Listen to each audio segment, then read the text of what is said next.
Okay, you're ready to start. Thanks very much. Welcome to Scrutiny panel, to all our guests this evening in our virtual meeting room, and to everyone watching online, whether tonight or on a later occasion. Just a few very brief housekeeping matters. This meeting is being recorded and live streamed now. Please note the press may be in attendance. The rights of the press and public to record and film this meeting will apply. Please can all panellists keep your microphones on mute throughout, as this will prevent audio feedback. If you're still getting feedback, please turn off nearby devices. If anyone forgets to switch off their microphone, either myself or one of the officers will mute them. All members and meeting participants should keep their cameras on. Please only unmute your microphones when you're required to make a presentation or to ask or answer a question. If you'd like to speak, please raise your hand to get my attention.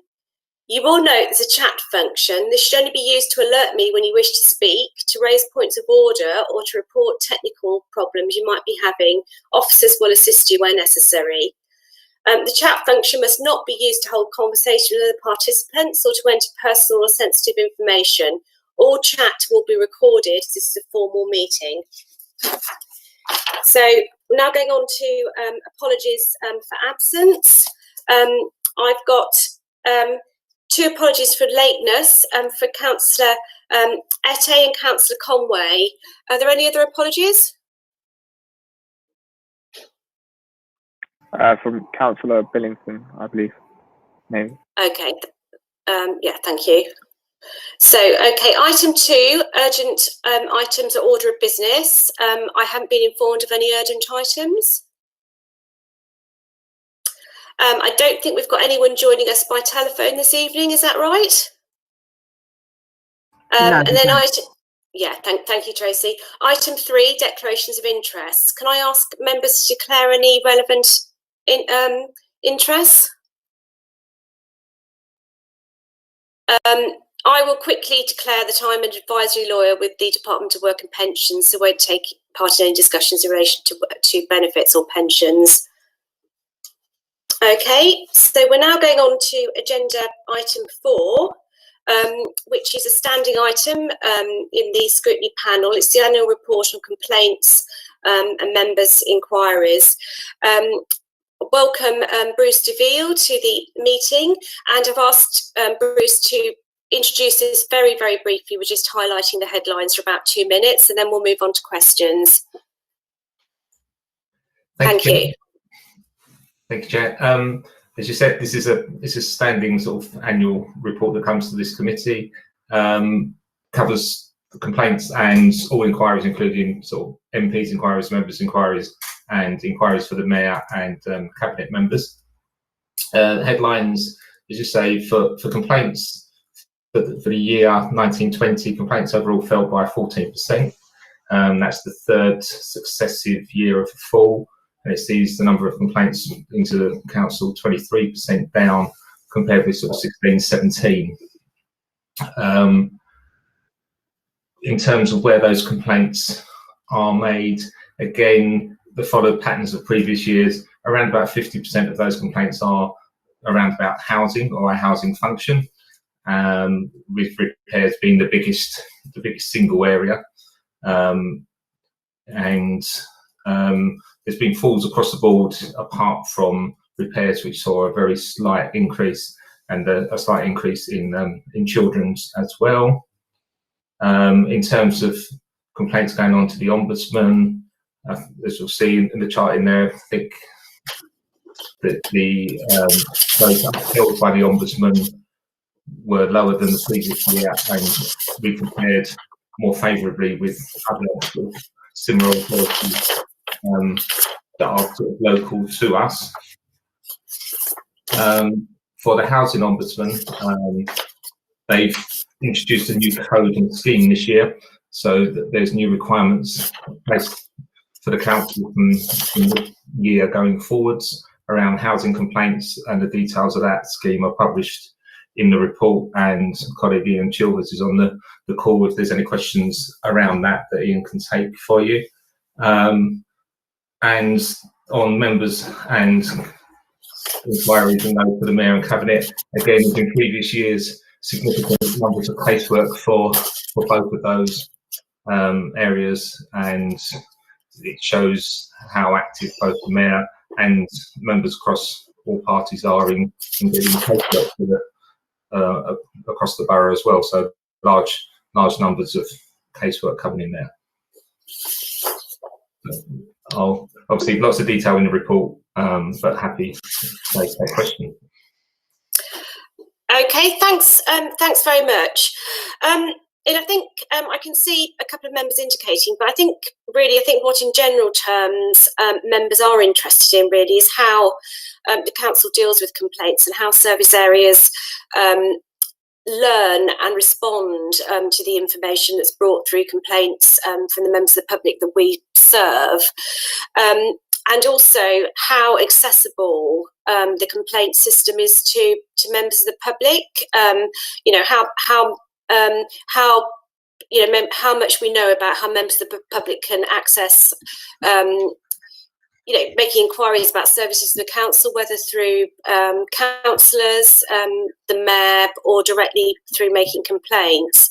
I'm also, I think at the end of this, going to ask the Mayor to update us a little bit on the review that I know that he's heading on casework and how effective that is, because I think that obviously sort of feeds into this. I think other members might have questions, and maybe take a couple and then you could respond. So I think I can see Councillor Snell and Councillor Patrick. Thank you very much, Chair. I mean, that's just directly following on from what you said. So if we look at the thing that worries us as councillors, I don't encourage people to come to me. I want them to sort things out with officers first. But if they can't sort it out, I want to be able to show I can do something. Now, please confirm that when we talk 2019-2020, we are referring to the period up to the AGM, or when the AGM would normally be, which would be the end of May. Have I got that right or wrong? And I know many of my fellow councillors have been upset at what they see as a slowing down of the response rate to councillors' inquiries. But looking at these figures, I'm looking at page 11 of the full agenda, page 9 of the report. Sorry, I hope you can hear me. I need to keep my face up. It's fine. 24 working days is a long average. And as a councillor, I'd rather come back with a full answer than people meeting that 10-day target. And I don't mind it something a bit late, but 24 days against a 10-day target is taking the mickey slightly. So is this COVID related, or is there a problem there, and what's being done to sort it out? Are you okay taking another question? I'll just ask Councillor Patrick to come in and then you have a chance to respond. Yeah. I think you're still on mute, Councillor Patrick. I thought I'd unmute you. One of the things that came out of our work in Living in Hackney when we've been talking to the police about complaints is that people feel that the police investigate themselves. I just wonder whether people feel there's no point in. I mean, it's great that the complaints are going down and the Ombudsman is finding less complaints and ruling against.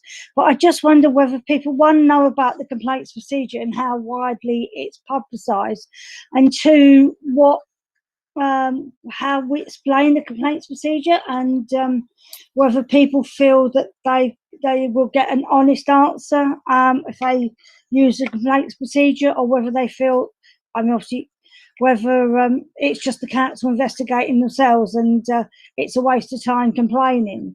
I mean, also, I mean, I think it's been mentioned before about what we learn from complaints, and unfortunately, it was agreed last year the heads of service were going to come and tell us how they learned from complaints. They're not here today. But it'd be very interesting to see if you knew what the public perception of complaints was, and if we don't, perhaps we could try and find out when we go out and ask the public questions, why they, do what they know about the complaints procedure, and do they have they think that they get an honest answer from us unlike some of the complaints, unlike what the we were getting from the police. We were told Thanks, that people Ray. wouldn't complain to the police because they didn't feel they'd get an honest answer. Thanks very much. Bruce, do you want to respond? Yeah, sorry, I was just trying to get off mute. Yes, I'll try to take it from the top in order that people said. So yes, there is learning from complaints, and I think that is starting to be testament in the numbers that are coming through, that as things are coming up, that we are generally learning from those and putting those improvements into place. Not, as with all things, it's not perfect across the board, but we are taking on board what's being said. The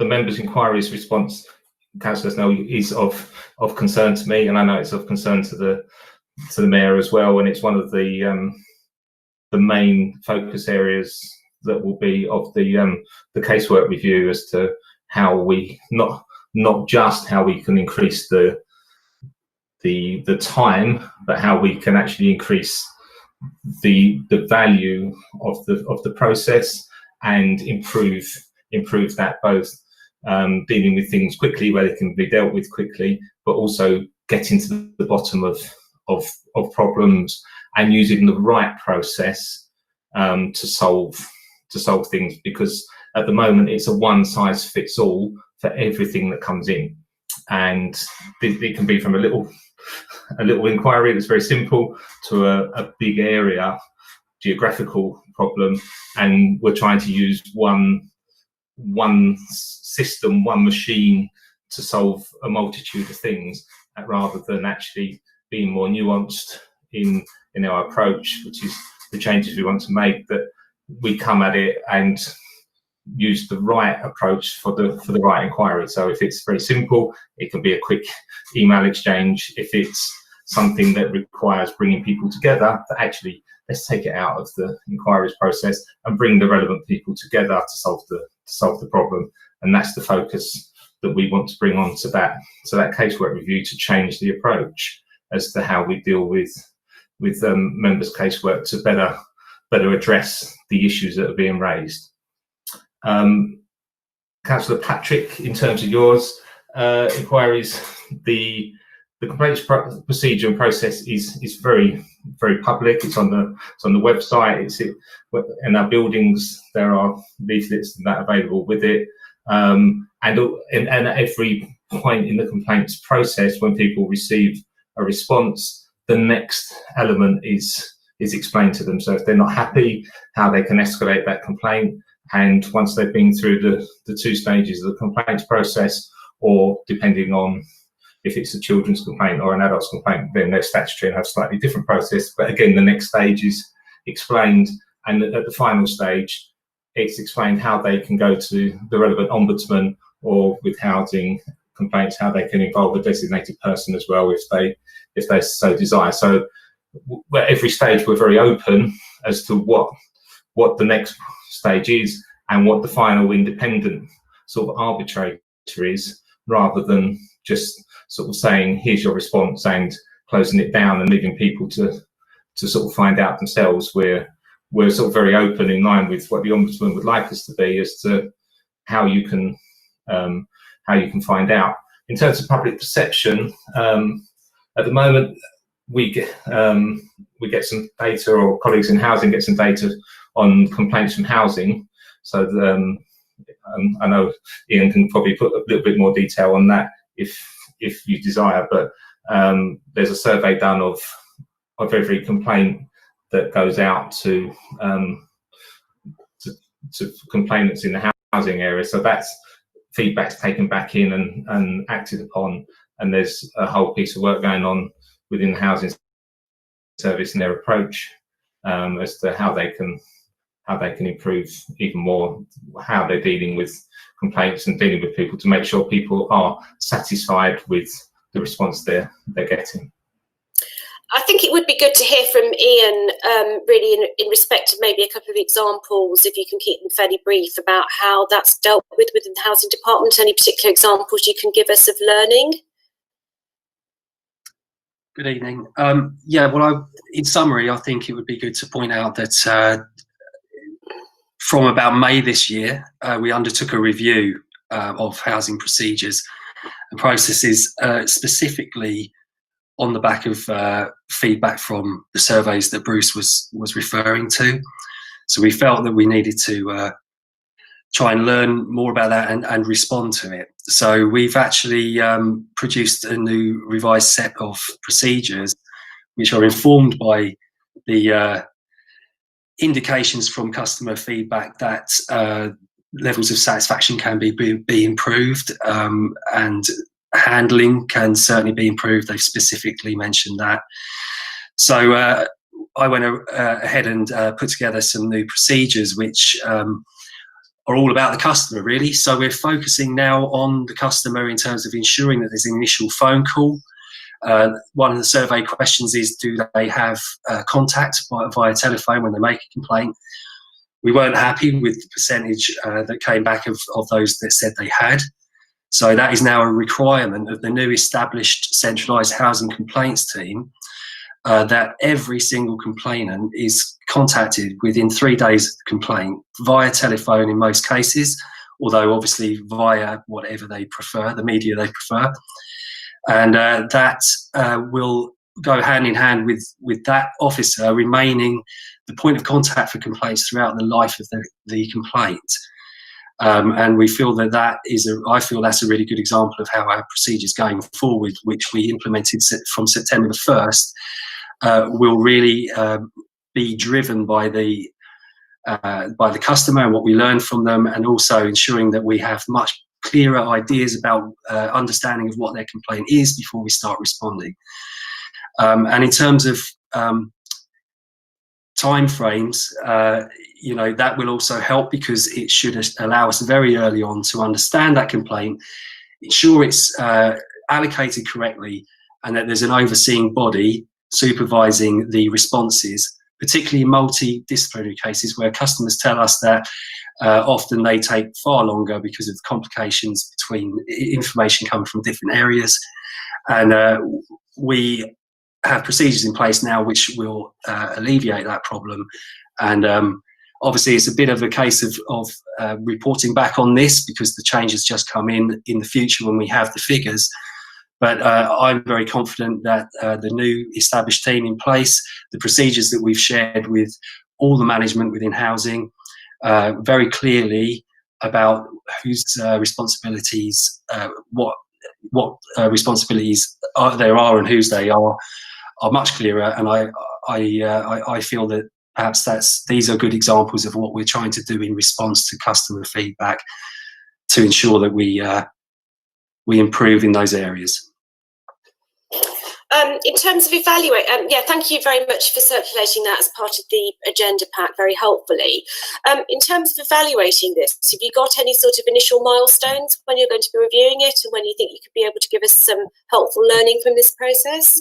Well, there's a convenient time to review. The Ombudsman's new code that also came into force at the beginning of September includes a requirement for us to report a self-assessment about how we meet the requirements of that code. The deadline for that is the 31st of December. So although we have what I would say is an almost complete draft, which is in the appendix of the report, we will obviously need to feed back against certain questions that relate to the time frame, which only just came in September, closer to that deadline.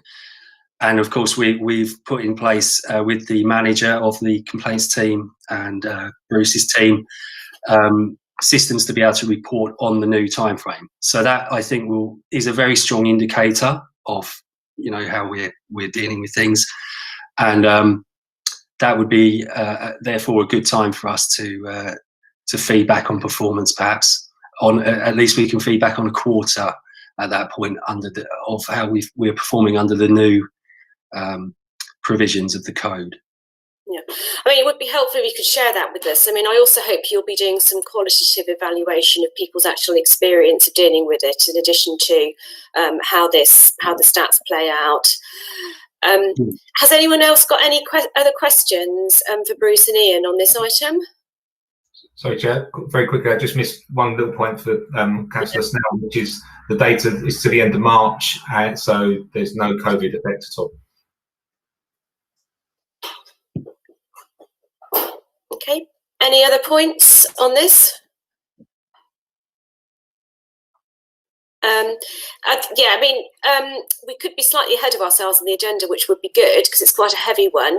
But I mean, I think I'm now going to bring in the Mayor to, if that's okay, he's just put his hand up to talk about the review of member services. So very briefly, the manifesto commitment that we're sort of referring to is a commitment to review members' casework and the sort of complaints interactions with that. So some of the work is already referenced in the update that you've got in front of you. So if you look at the one casework rollout, which is the kind of technical solution to managing complaints and casework across the council, that's clearly been delayed by COVID and the crisis, but my understanding is we're hoping to roll that out imminently. It says November in the report. I trust it's November. That will provide a better set of infrastructure that I think is also more compatible with how we're working now. One of the challenges with the casework system is it's more attached to some of the legacy systems at the moment.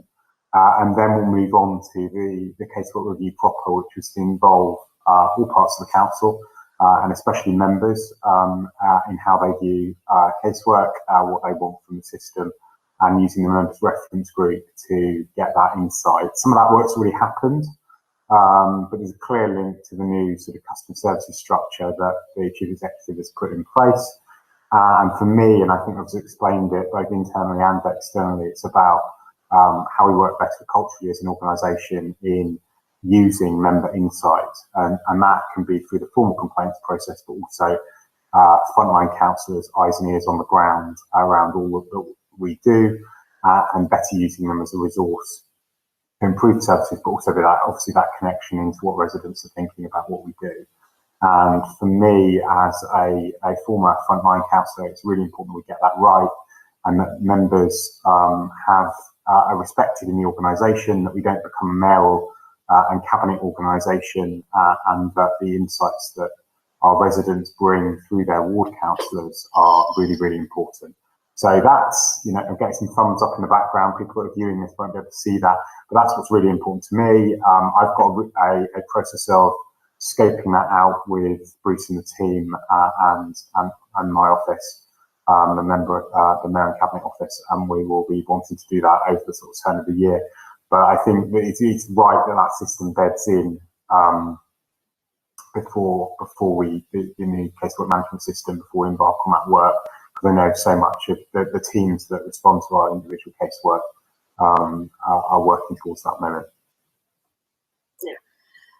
Thank you very much. I mean, I think this is something we're going to be taking a keen interest in this panel as well. And obviously, there are certain aspects like the current average turnaround figures for members' inquiries of 24 days. Obviously, also indicates that some members' inquiries will be taking longer than that, because, you know, significantly longer than that, because that's an average figure. So I really hope we can work together to get these matters resolved. Okay, thanks very much, Bruce and Ian, for coming along, and obviously we'll be interested in hearing further updates. So I think we're now going to move on to the annual question time with the Mayor. So I'd like to welcome again Phillip Glanville, the Mayor of Hackney. Obviously, we're in very rapidly moving times.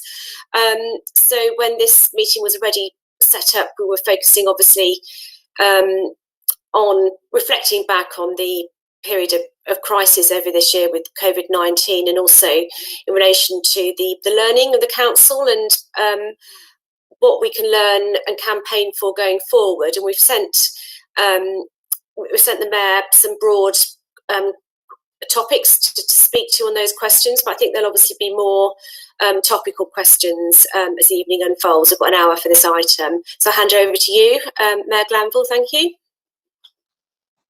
Thank you, Chair, and thank you for... if you could speak for about 20 minutes, please. Yeah. 20 minutes. What I don't know, Chair, is do you want each sort of thematic area for sort of 5 minutes and then questions on that area, or do you want me to go... Because there's a risk that you literally do hear from me for 10, 15 minutes and then we lose some of the things you might want to question me on, but obviously shaped by you, Chair. I think thematic would probably be good, and then we can have a bit more of a dialogue. Thank you. Thank you. So the first question you sort of set for me as you framed it was lessons learned from the sort of previous 7 months of the crisis and the pandemic, and is there anything that we would do differently? Obviously, when that question was framed, as you've said, we were further away, I think, from what we're now calling second wave, second spike. One of the critical things that I think, both on the political leadership and the officer leadership, is that we recognised very early on that, to use the catchphrase, it would be a marathon, not a sprint. It was not going to be a new normal, and that this crisis was unlike traditional emergency planning. It would not end, and it would be all-consuming, both all-consuming for the organisation, but also for the borough. If you're dealing with a traditional emergency planning type crisis, you would have an incident in the borough, and your main task would be to preserve the rest of the council services and allow a response to a gas leak or a flood or a fire to not consume the council while we dealt with it and while we dealt with those residents and businesses impacted. Clearly, this is of a very different nature, and I think we've been doing active learning throughout. We've just completed over the summer a response to London councils, which looked at the wider emergency response. And I think there's things that the thing that strikes me looking back is how often and how consistently we've had to step in and meet failures of national government policy and structures, and that continues to the very present day in terms of testing and local contact tracing. So my specific, it's quite hard given that you live within a structure. So complete independence is impossible. We're financially dependent on the government, we're reliant on government regulation, we're reliant on access to data when it comes to things like testing and tracing. There's so much of what we've had to do in how we've responded that has required us to step in where government has failed. And that happened very early on around that humanitarian response, which will be familiar to everyone, how we stepped in and set up that humanitarian service, how we set up that helpline and the volunteer structures. And those things that we did very early on, based on data, based on the networks, working with the voluntary and community sector, put us in very good stead to where we are now.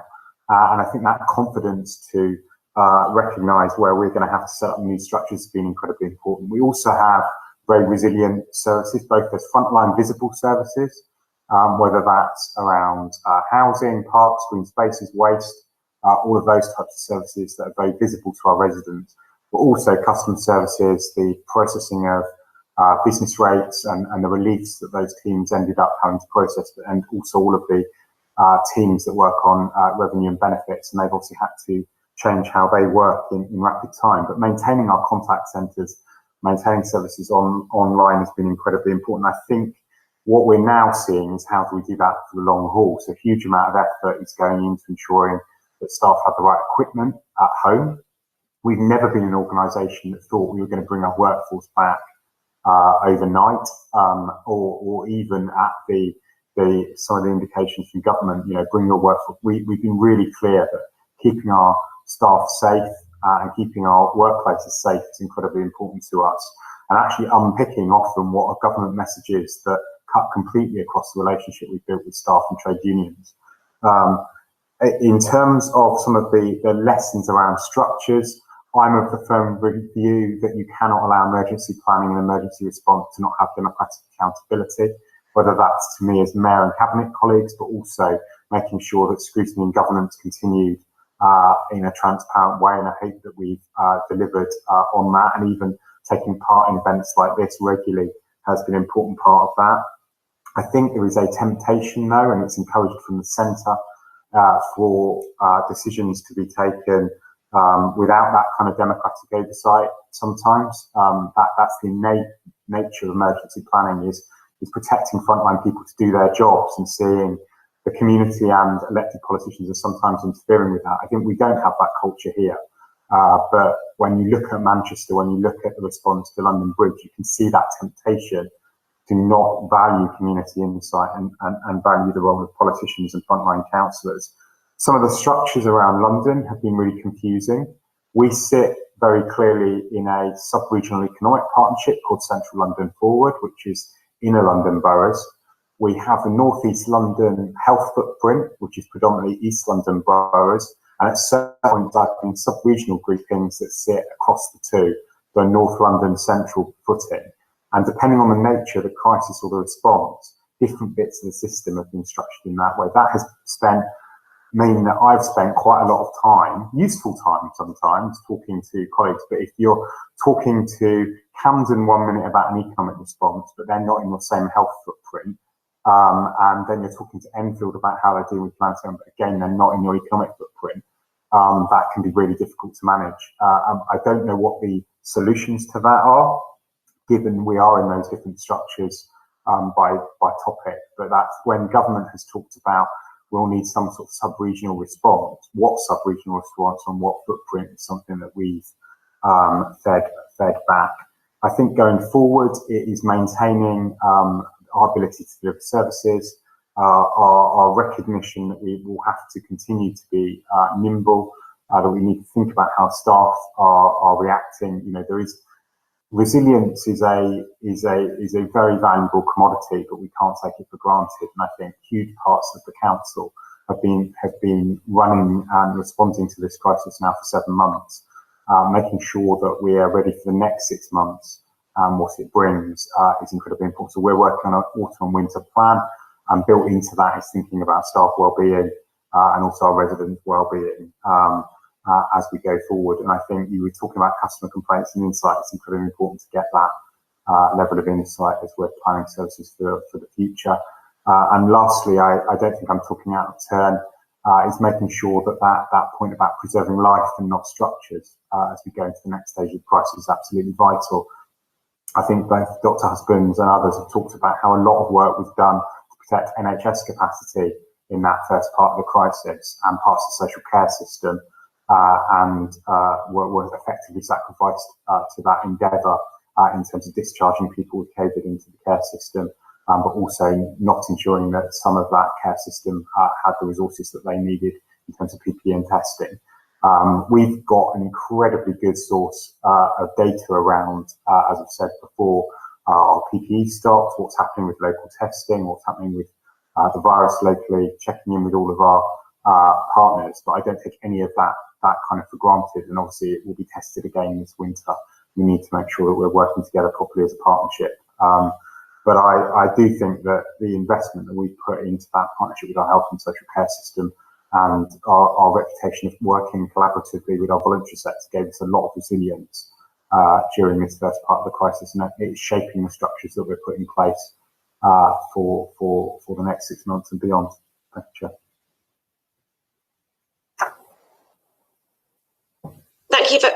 Thank you very much, Mayor Glanville. Before I bring in colleagues, we're obviously in a rapidly evolving situation, and you know there's quite a lot of comment about possibilities of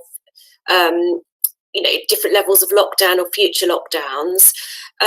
Is this something you would anticipate happening in Hackney? If so, how much notice do you think you would get? How would such a decision be made, and how would that and how do you think a lockdown would a different level of lockdown would affect Hackney? Would we be by ourselves, or would we be with different boroughs? How do you think that would work if it does happen, and what do you think the dangers are of it? So a huge amount of work has happened at a London level to create a London escalation framework, which sees the Mayor of London, the Secretary of State, London's local government, both on the officer and member side, involved in those decisions about what happens next. I think that is a good structure. It's an understood structure in terms of regular engagement now on a weekly basis on a cross-party basis with London councils. We get the update from Kevin Fenton Public Health England about what is happening with COVID in the city. My biggest fear, though, and I should have maybe referenced it in my answer before, is the government is an unreliable partner in what it asks of residents, businesses, and local government and the institutions that sit around. You don't get very much warning about what is going to happen next. That has not improved during the course of this crisis. I think there's good relationships that have been built up, especially between our public health team and Public Health England, DHSC, and Joint Biosecurity Centre, and that I think is shown in how we've been able to do far more in terms of local testing capacity than many other local authorities. But when you saw that testing capacity leave London, we didn't have any more purchase on that than many of the other places that haven't built up that relationship. So it is a real challenge working where you don't know what is going to happen next. My understanding of what will happen around escalation is that we're looking at the data London-wide. There is a strong belief London should move together, and that comes from a recognition that our wards, our communities and our boroughs are very porous, and people don't just live in Hackney or just live in North East London and work in North East London. That the London media market and communication system is reliant on a strong message going out to what Londoners would need to do if we were to move up through that escalation procedure. So that sort of speculation that you might end up a street or estate or ward or even borough is very unlikely from what I'm hearing. Now that brings with it a challenge, because some parts of our city are seeing higher prevalence rates than others. So North East London, North West London are seeing greater rates of coronavirus than, say, South West London. That brings with it a challenge of holding that system together and moving together as one. But it is likely to be a London-wide escalation. And what they're looking at the moment is this 3 levels of escalation. So the 3rd level would be your return to national lockdown. 1 is the kind of base level of what is happening everywhere in England, and then there are obviously places that are effectively in the 2nd stage, and that would be looking at things like the hospitality industry, looking at household mixing, looking at transport and things like that. But at this stage, that isn't thought to be imminent. And if you compare the rates in London with what the rates are outside of London, both in positive test results and the prevalence rate, we are probably 2 or 3 weeks behind some of those places up in northwest England.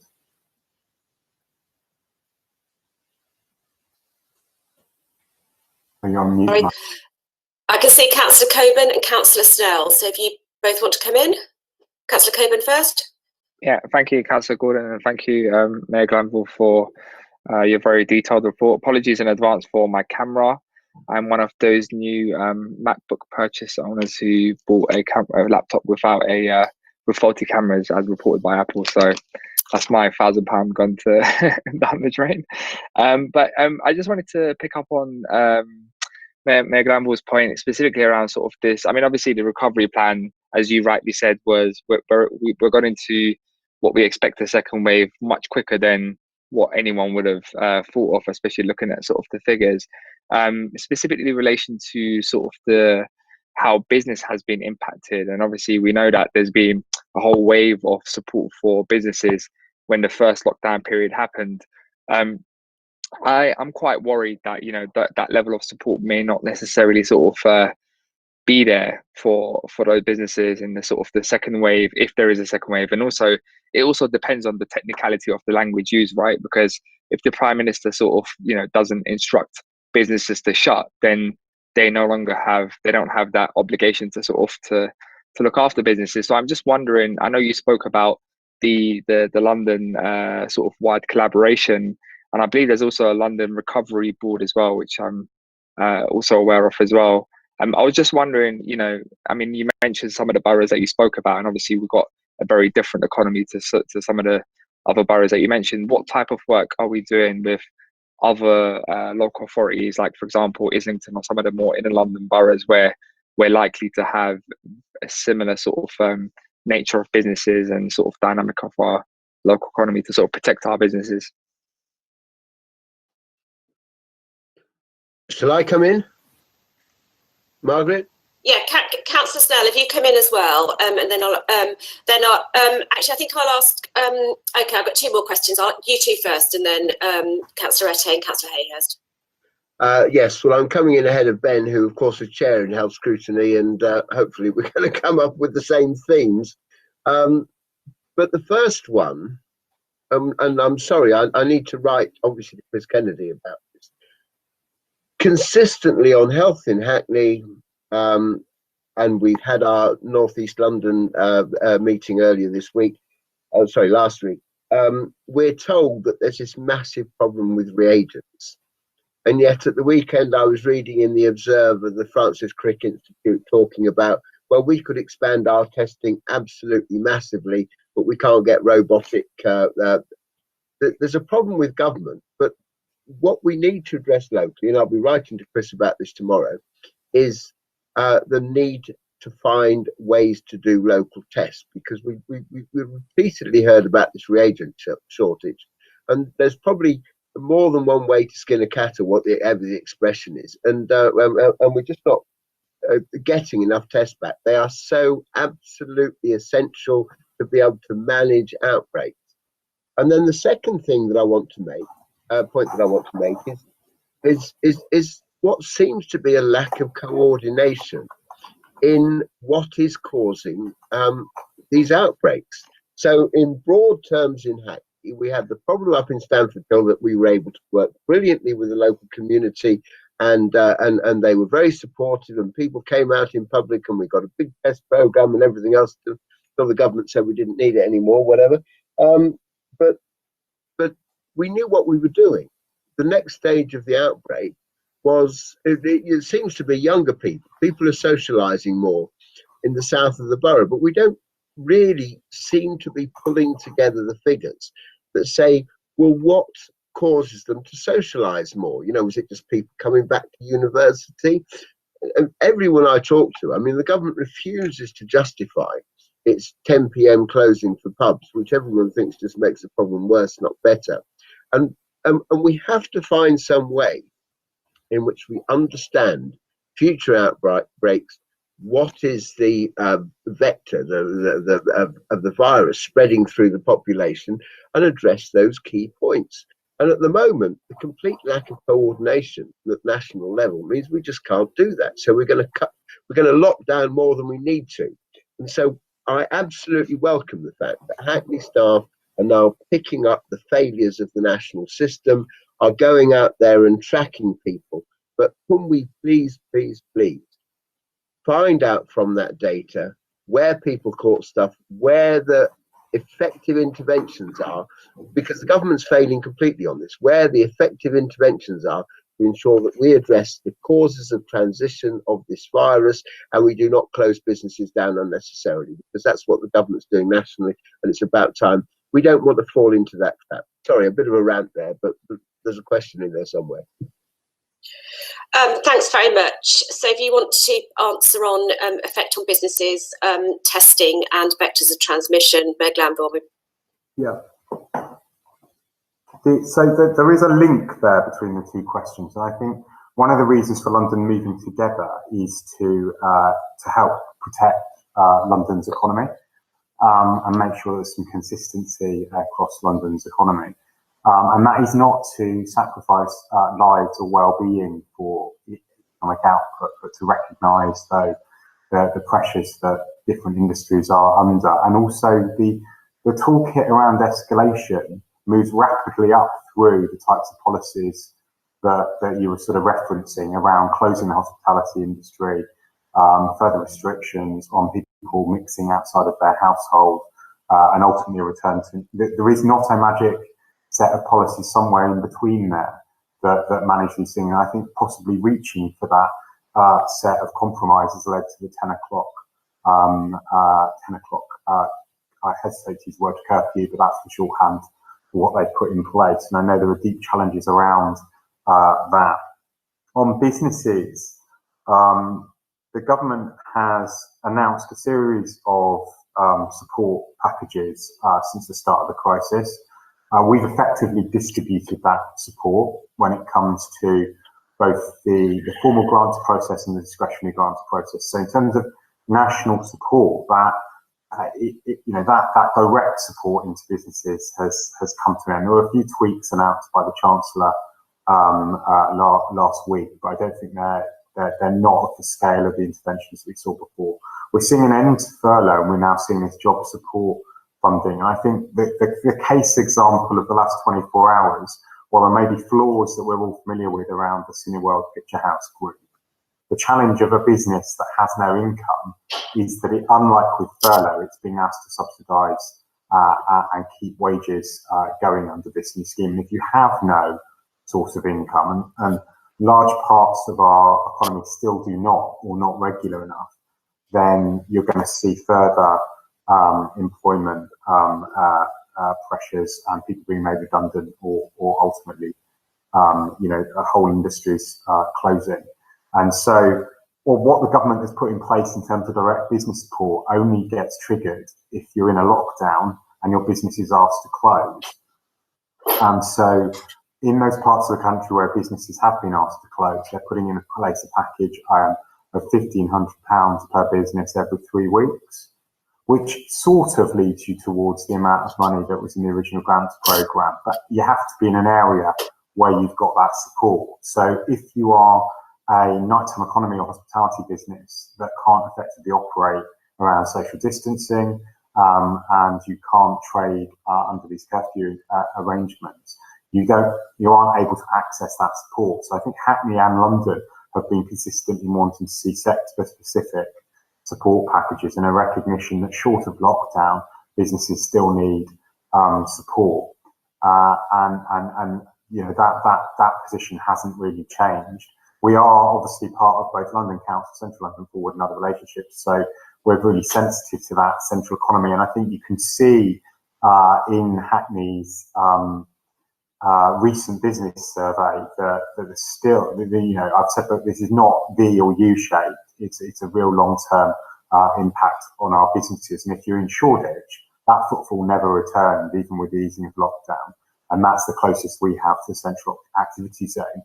Contrast that to some of our sort of 15-minute neighbourhoods, and actually business returned, nighttime economy premises are open, people are out there shopping and doing what they're doing.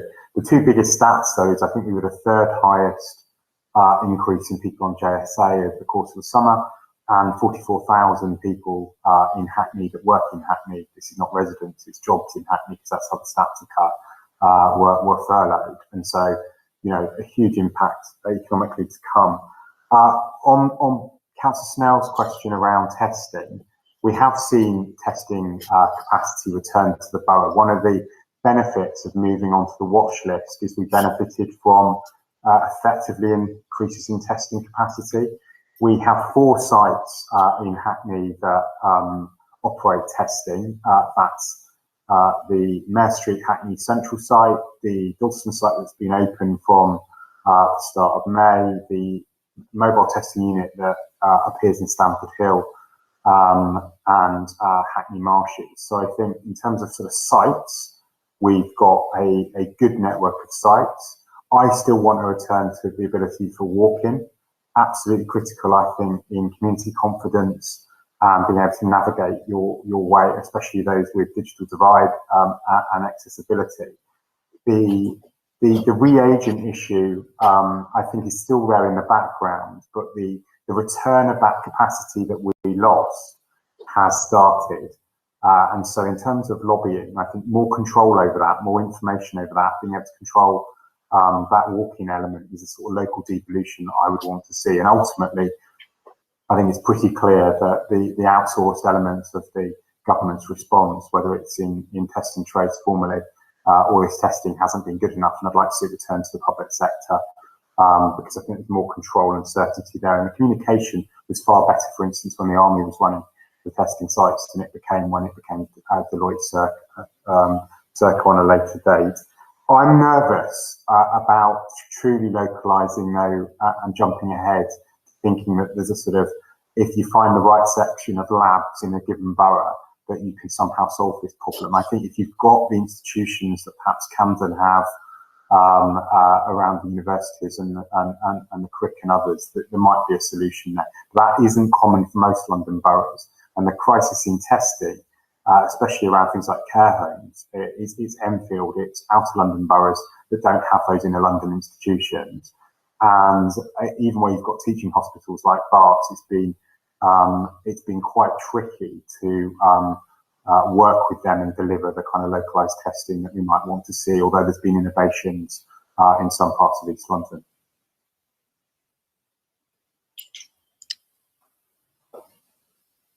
I think there was an additional question about vectors of transmission, how much we know about this and what more could be done. So the critical thing is the national messaging, I'm afraid. We do get incidents reported, the vectors of transmission, if you want to call it that.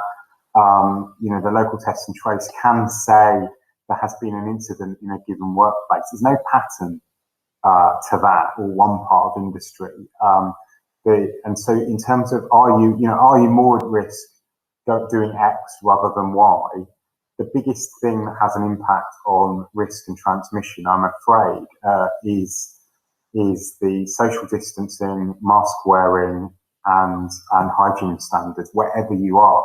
I think the bit that we're really keen to emphasise is they're as important at home, if you have guests in the home, as if you go out to, whether it's a place of worship, public transport, workplace, hospitality industry. That they're the critical message to have alongside that rule of 6, and that is the baseline of all of our response. Our public health team and the London Resilience Cell look at those incidents and analyse them, but there's not been a distinct pattern to one part of the borough around those clusters beyond saying household transmission is really important. The next step for us is re-emphasising that core message wherever you are. And if you go beyond the Stamford Hill cluster, wards move up and down the prevalence rate quite consistently. And there's no pattern below that we've been able to ascertain.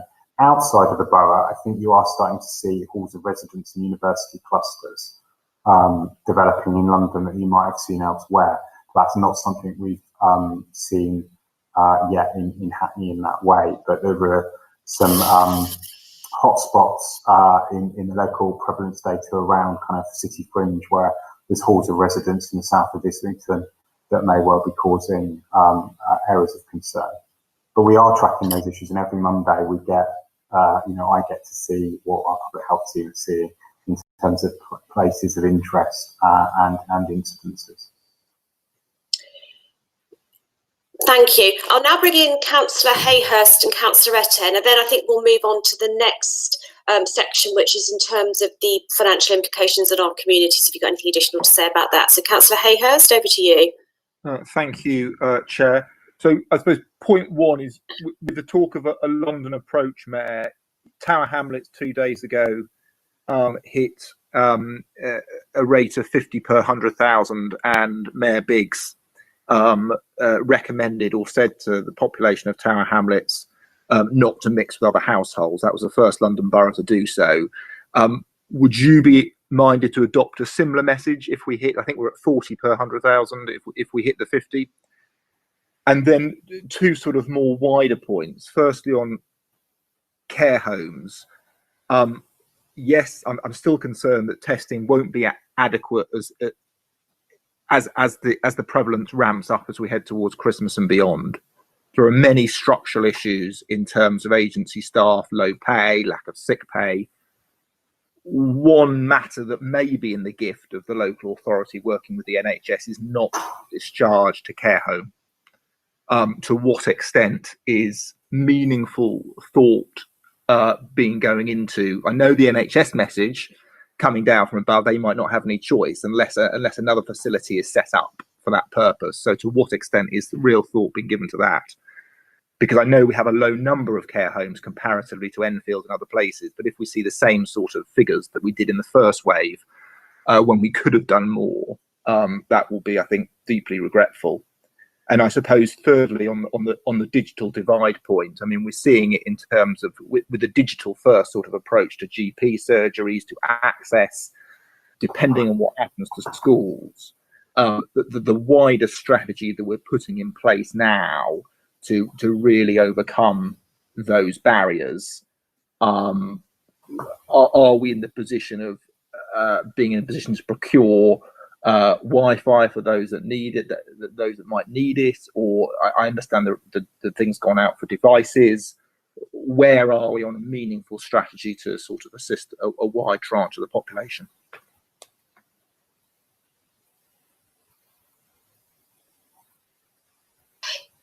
Thanks, Councillor Hayhurst. Councillor Mete? Thank you, Chair. Thank you, Mayor Glanville. I'm sorry I came late. I initially sent in my apologies for lateness. My apologies for that. I mean, it's a quick one. In addition to what my colleague have said, I mean, we are all aware of what happened at the last one. And I just have a concern that with regards to Black and Asian community, if we are to have another second wave, I know the message that is going on in terms of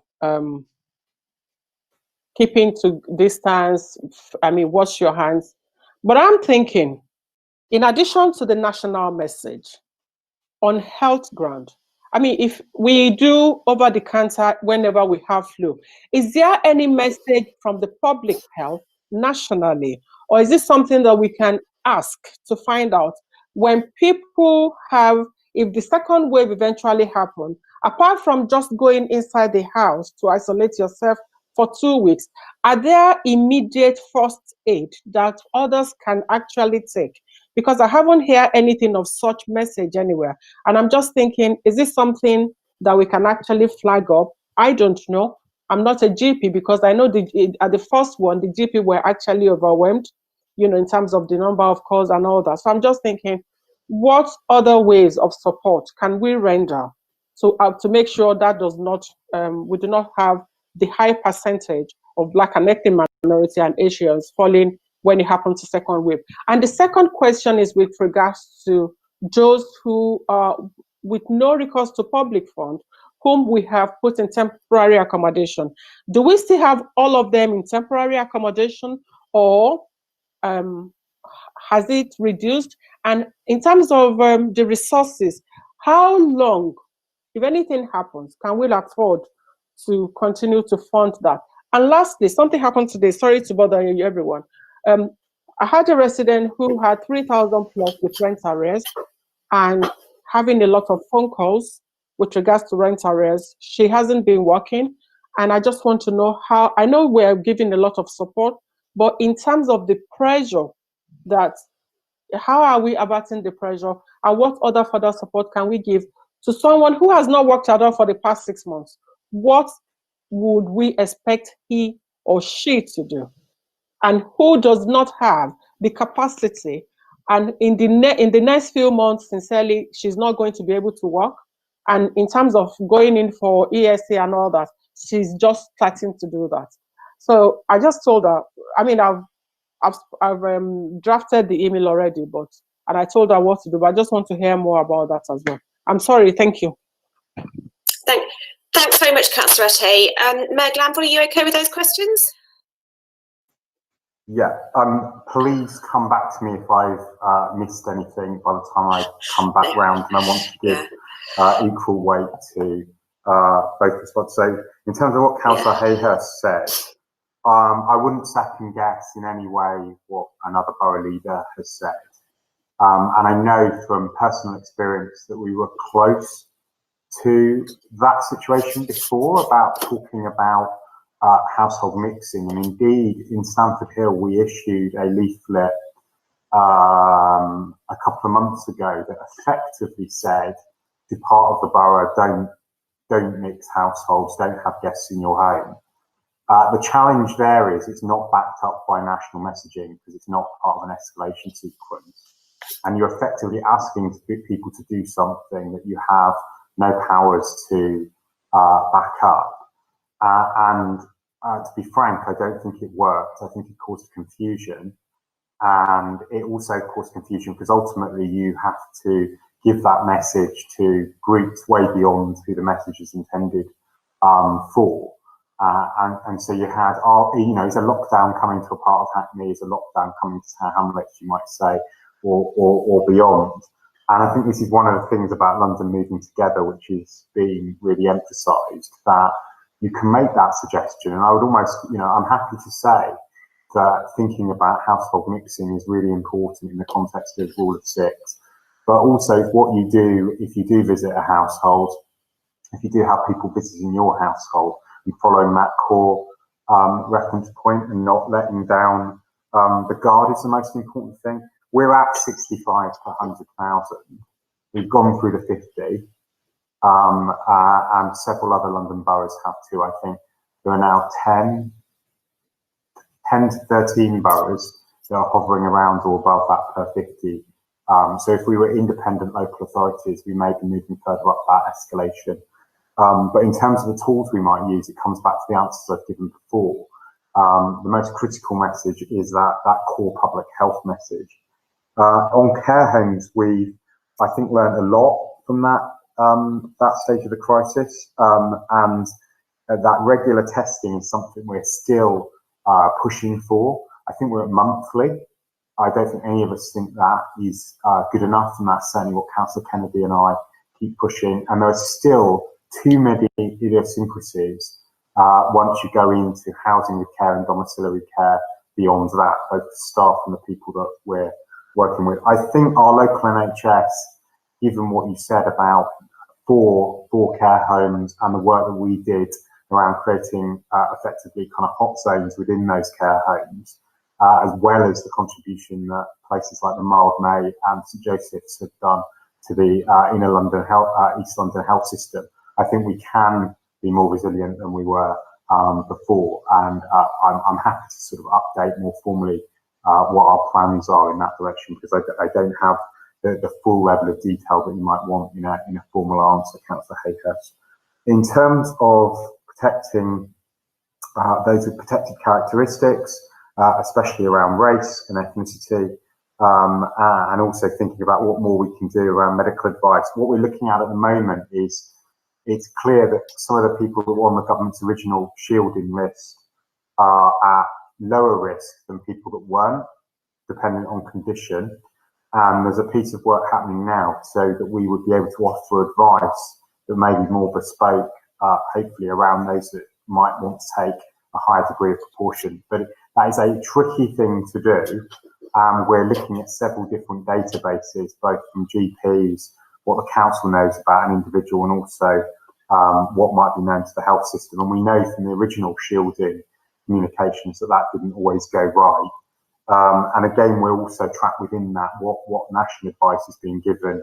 I think I come back to, and I think it's the same answer I gave Councillor Hayhurst, the best thing to do is the precautions you can take as an individual to protect yourself, which is wearing a mask in public, washing your hands, and keeping that 2 metre distance. That is the core thing that is most important. And even thinking about that in the home, and when you have visitors to the home, treat it like you're meeting someone you don't know on the bus, because ultimately that is the risk factor in the home.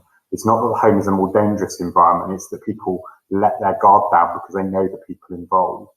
And if you also look at what is now put in place in terms of hospitality, and I've experienced this every week, when you get up, you're expected to put your mask on to go to the toilet. Would you do that to your auntie if she visited you in your house? It's quite a leap to expect people to do that, but that is the core kind of message that I would be suggesting. And in terms of sort of medical interventions, I think I'm just not qualified to provide an answer to that. I think we're learning a lot more about treating COVID, but that's a hospital question, a GP question. Obviously, there are some therapies that are being trialled. In terms of hospital admissions, hospital admissions in Hackney were lower than our neighbouring boroughs last week.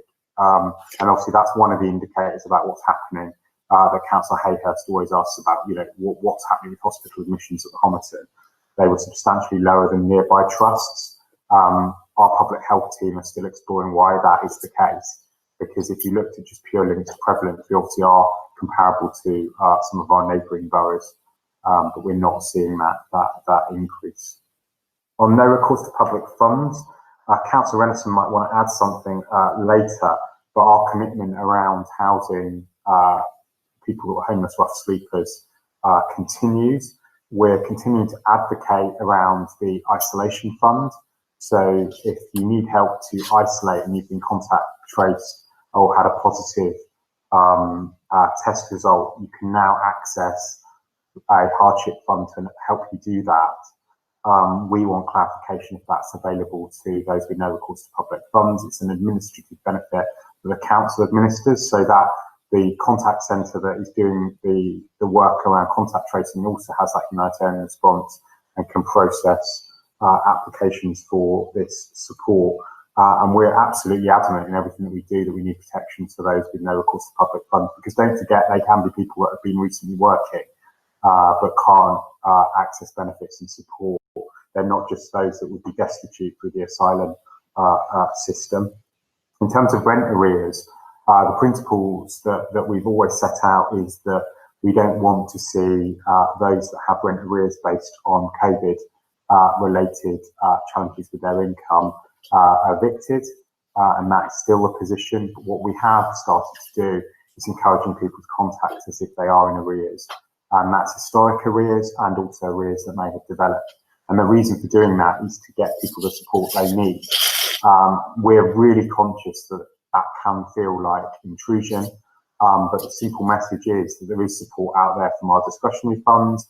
We can also obviously come to an agreement with families and individuals, and then there may, as you perhaps were indicating, be benefits that individuals haven't been able to access. So it's really important to talk to us about those things. And obviously independent advice is out there as well, but just the message should be talked to us and we can work through that situation, and obviously would welcome advocacy from councillors. On digital divide, we again aren't going to be able to bridge a gap ourselves. There's a new duty on schools coming in October to ensure that the curriculum can be delivered through digital means if there are issues with year groups or localised lockdowns. We obviously help to distribute the laptops that the government provided us with. We've got that appeal out. We've got a selection of probably around 200 devices that have come through that process, and we're just working out now how best to distribute them to support people that need them. I'm of the view that we might need to be more of a library service than a distribution, and then the individuals keep the devices, because I think you're going to see groups and schools go through different stages of needing devices if year groups go home, and we need a better understanding of where to deploy it for maximum impact. The work continues around Wi-Fi and improving the borough's digital connectivity. We're quite far advanced around the Wayleave agreements that would allow that to roll out. We've identified the key areas that we want it, which is hostels and community buildings, and we are also wanting to move to phase 2 reopening of libraries around a digital offer as well.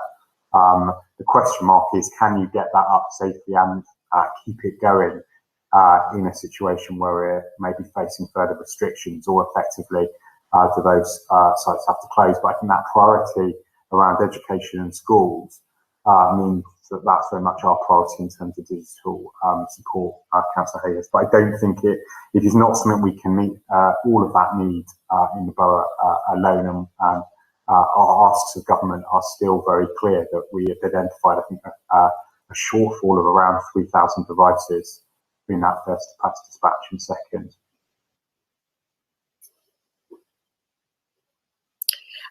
Thanks very much, Mayor Glanville. That was quite a range of questions, and thanks very much for tackling them, in such a helpful way. We've obviously got just under 20 minutes left of this section, and we had 3 other lines of inquiry in terms of the long-term financial implications on our communities. We've touched on some of these issues and how the council aims to reduce inequalities, particularly systemic racism, and how the council plans to engage with the whole community in building back better. I'm sorry to ask this, but would you mind maybe just trying to sort of briefly address all 3 of those topics before going to another round of questions? We obviously touched on some of the headline issues already. Would that be okay? Yep. So I think we've done a lot, Chair, around the economic impact on our communities, around the questions around business and furlough and support. And I know you've got an item on the OFP coming up, and the interaction between the impact on residents and the council's finances. So I'm not sure I have a huge amount to add, other than that I've said, I think on numerous occasions, the way the government support was organised both for businesses and residents assumed, I think, a first quarter, second quarter crisis and then a return to normality. It's obviously absolutely clear where we sit, as we've been saying probably for a number of months, whether it's campaigning on private renting, support for rough sleepers, whatever group that faces hardship in the borough that you may wish to highlight, that it wasn't going to be like that. And I think we now have to continue that pressure collectively as local government for a solution to our own finances, but also ensuring that the Chancellor steps in where he needs to around that sector support and around support for our residents. And there are a lot of welfare issues around the way that UC works, the way the benefit cap works, the way support for those in the private rental sector works, I think could help a better response for the resilience of our communities. We are clearly a large part of the Rebuilding Hackney agenda is around building that inclusive economy.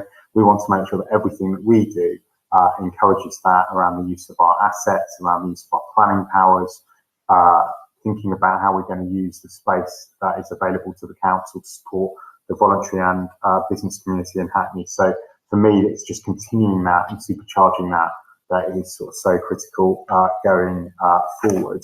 I think our work on being a truly anti-racist council and working in that way is incredibly important. We made very clear statements in June and July, culminating in that motion. Officers of the council have taken that motion and that political direction incredibly seriously indeed.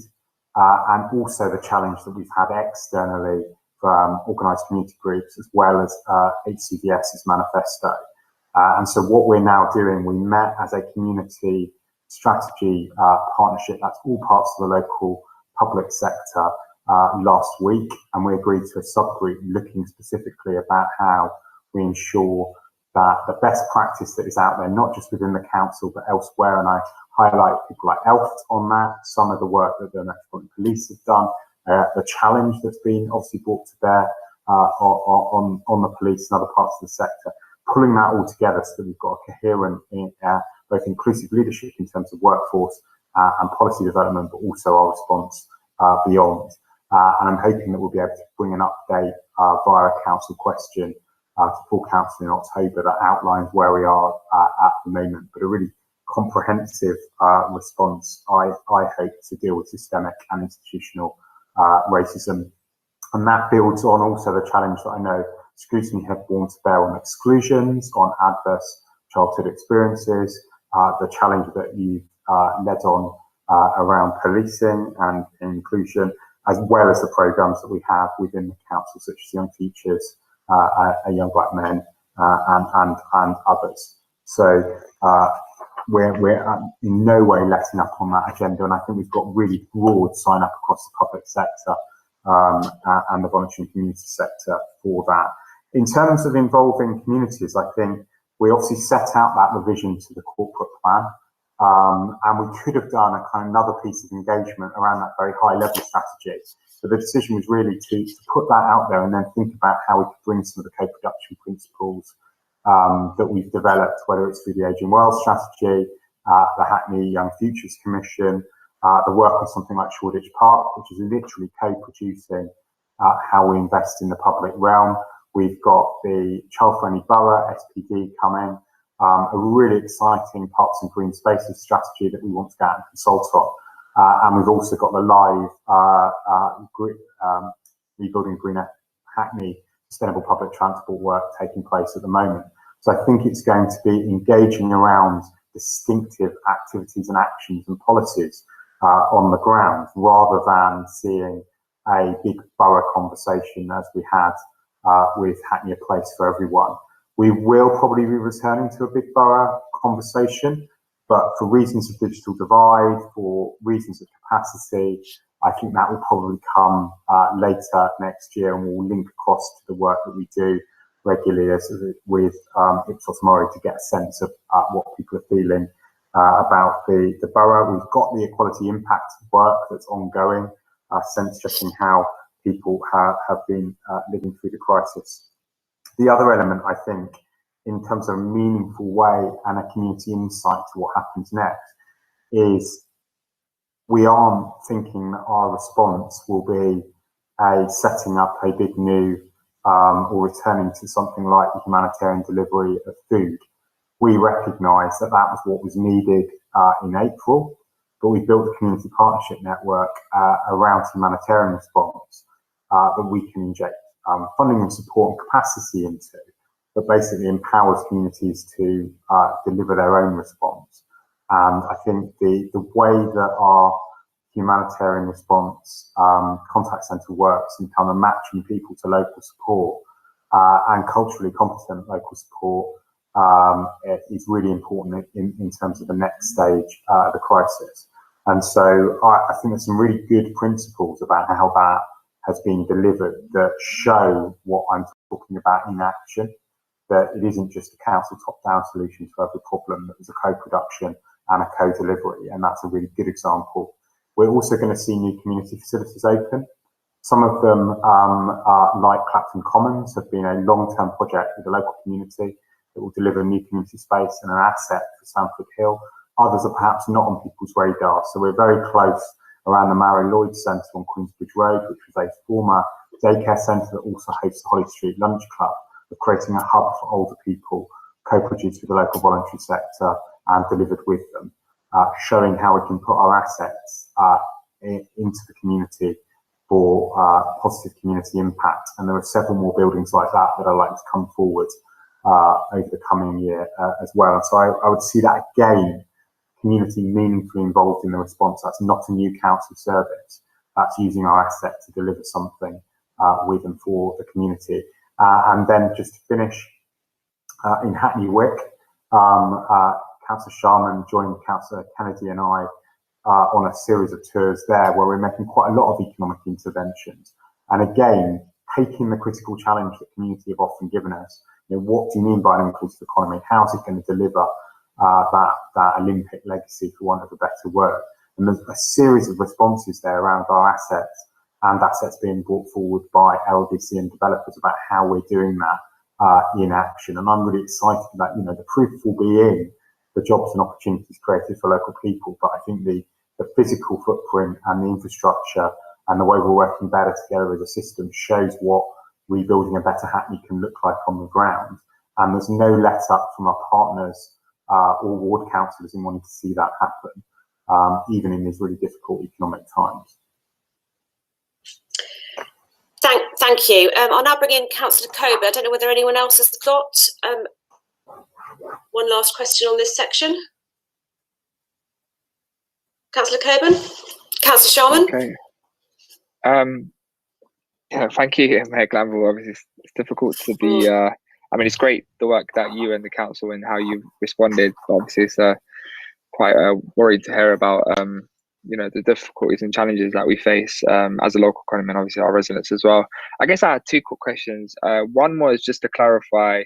Last time we had Councillor Williams at our previous Scrutiny Commission meeting, who mentioned the fact that, there's obviously a lot of letters going into government and different ministers, and it's been very difficult to sort of, I guess, receive responses when it's sort of written individually from cabinet members. So I was just wondering, what ways have you used to sort of maneuver around that? I know there's obviously like sort of joint letters going in with other council leaders, but it would just be good to understand how we, how you found the process of sort of lobbying government over the last 6 months, and what sort of ways are you deploying to sort of advocate on some of the things that you've mentioned. And the second one was just in relation to your last point around sort of opportunities to create new jobs. I mean, obviously, the government announced a Kickstarter scheme, for example, for young people. I know that this is obviously there isn't enough devolution in terms of how much control the local authorities have around this. It's obviously being done through private sort of agencies. And I wonder if you can sort of, if you have information around it, or if you know, or what you think we should be doing in terms of working with these private entities to sort of make sure that those job opportunities being created in, let's say, sort of the big tech sectors or whatever it is, industries, we can make sure that, we're actually getting out to, that our sort of ethos of building an inclusive strategy, like, those private entities understand what our ethos is. I hope that made sense. Sorry. Thank you. Councillor Sharman, briefly. Yep, just a quick one, I suppose, on a comment and a question.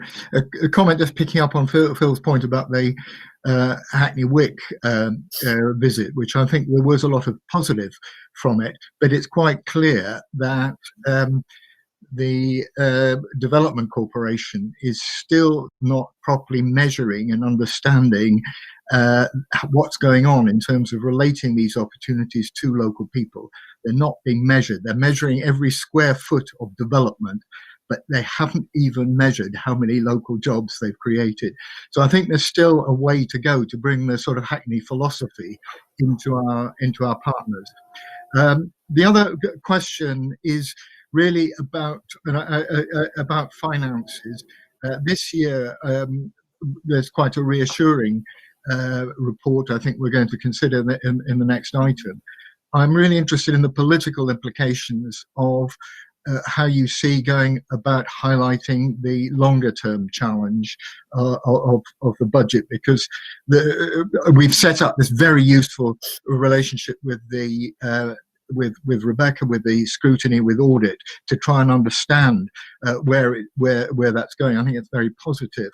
There are real dangers there in terms of a potential gap, which would have important implications for our own budget, but actually as a wider political issue about bringing this this real danger for the next year's budget into the politics of today. And I just wonder how you see going ahead on taking that wider political view as opposed to financial management issues. Thank you. Thanks very much, Councillor Sharman. Just one final point for me. It is really great actually to hear, about different parts of the community taking an initiative in local areas over very different parts of the community and very different parts of the borough.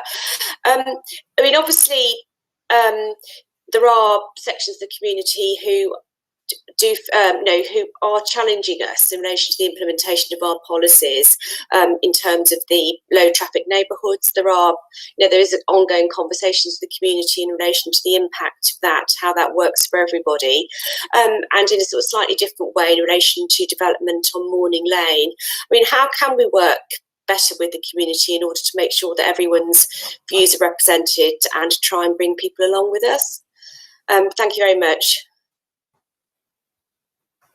So I saw cameras turning on from some of my cabinet colleagues, and I don't want to steal entirely their thunder. I'm vaguely aware of the debate I think you had with Councillor Williams. I think what we were trying to emphasise is that the answer to every policy issue isn't writing an open letter. I think it's a really important tool in our sort of public affairs campaign toolkit, but it isn't a panacea, and it can be overused by us, and although it feels as well like it's quite an easy thing to do, we're quite an evidence-based organisation, and actually it can create quite a lot of work across the system to put them together, and we want to make sure that we do them in a really structured way, and we don't just chase every issue in that way. There are lots of forums that we're a part of that allow us to raise those issues. And I would also say, as they have done in the past, that Scrutiny chairs are absolutely free to write their own letters and bring together some of the evidence that Scrutiny colleagues have pulled together in review. So I think it's, we'd probably write more letters. I can't remember the statistic. I know it was pulled together for the office, but I think we write a lot. Now, getting a response, getting policy change is really, really important. And so making sure that they're linked to evidence. And some of our very best submissions have been the ones that have been to select committees and bill committees. And if I think about the work that we're going to have to do around the nascent planning bill, that is going to take a huge amount of our capacity to make sure that we don't lose that vital role in local planning, for instance. So just really balancing those competing priorities, and a council that and there are other ways, as I say, of getting meetings with ministers. I think on Kickstart we haven't come to a conclusion as a local authority fully on where we stand. We've got a huge reputation. I was talking with Councillor Williams over the weekend around good jobs, opportunity, skills and apprenticeships, and not seeing that devalued either for young people or people in those programmes. We are very nervous about being associated with something that can feel a bit like a race to the bottom around, if you contrast, living wage apprenticeships, compare that to the national apprenticeship minimum wage and what's proposed in some elements of Kickstarter. So we, I think, would like to sort of bid up from Kickstarter and see that kind of good jobs, good apprenticeships, good skills are there. And we're creating MOUs with our local university partners. We're standing resolutely behind our colleges and FE provision, and we're investing in a new adult skills service, which brings together the work that the Learning Trust did with Hackney Opportunities and Hackney Works. And that's been Councillor Williams' political vision, and it's a really accepted part of our kind of resilient response to this. So, we would see things like our apprenticeship network, which is, shared learning, good opportunities, an understandable brand of quality there. But there are also relationships with business. I think we still have to go out there and sell those services to business. I had a very familiar conversation with a supermarket chain where their definition of local employment was 5 miles. I challenged that, and they said, oh, there are some parts of the country where we pilot it down to less than a mile. And I'm like, we'll do that in Hackney. That's the type of thing where I think we can add extra value and work with businesses to get the opportunity. I don't want to turn our back on local jobs. Again, a conversation that I had with Councillor Williams, but that is a really fine line between badging something we don't think is good enough and leading residents into further insecurity potentially if they're on a rotating 6 months 0-hour contracts and things like that. So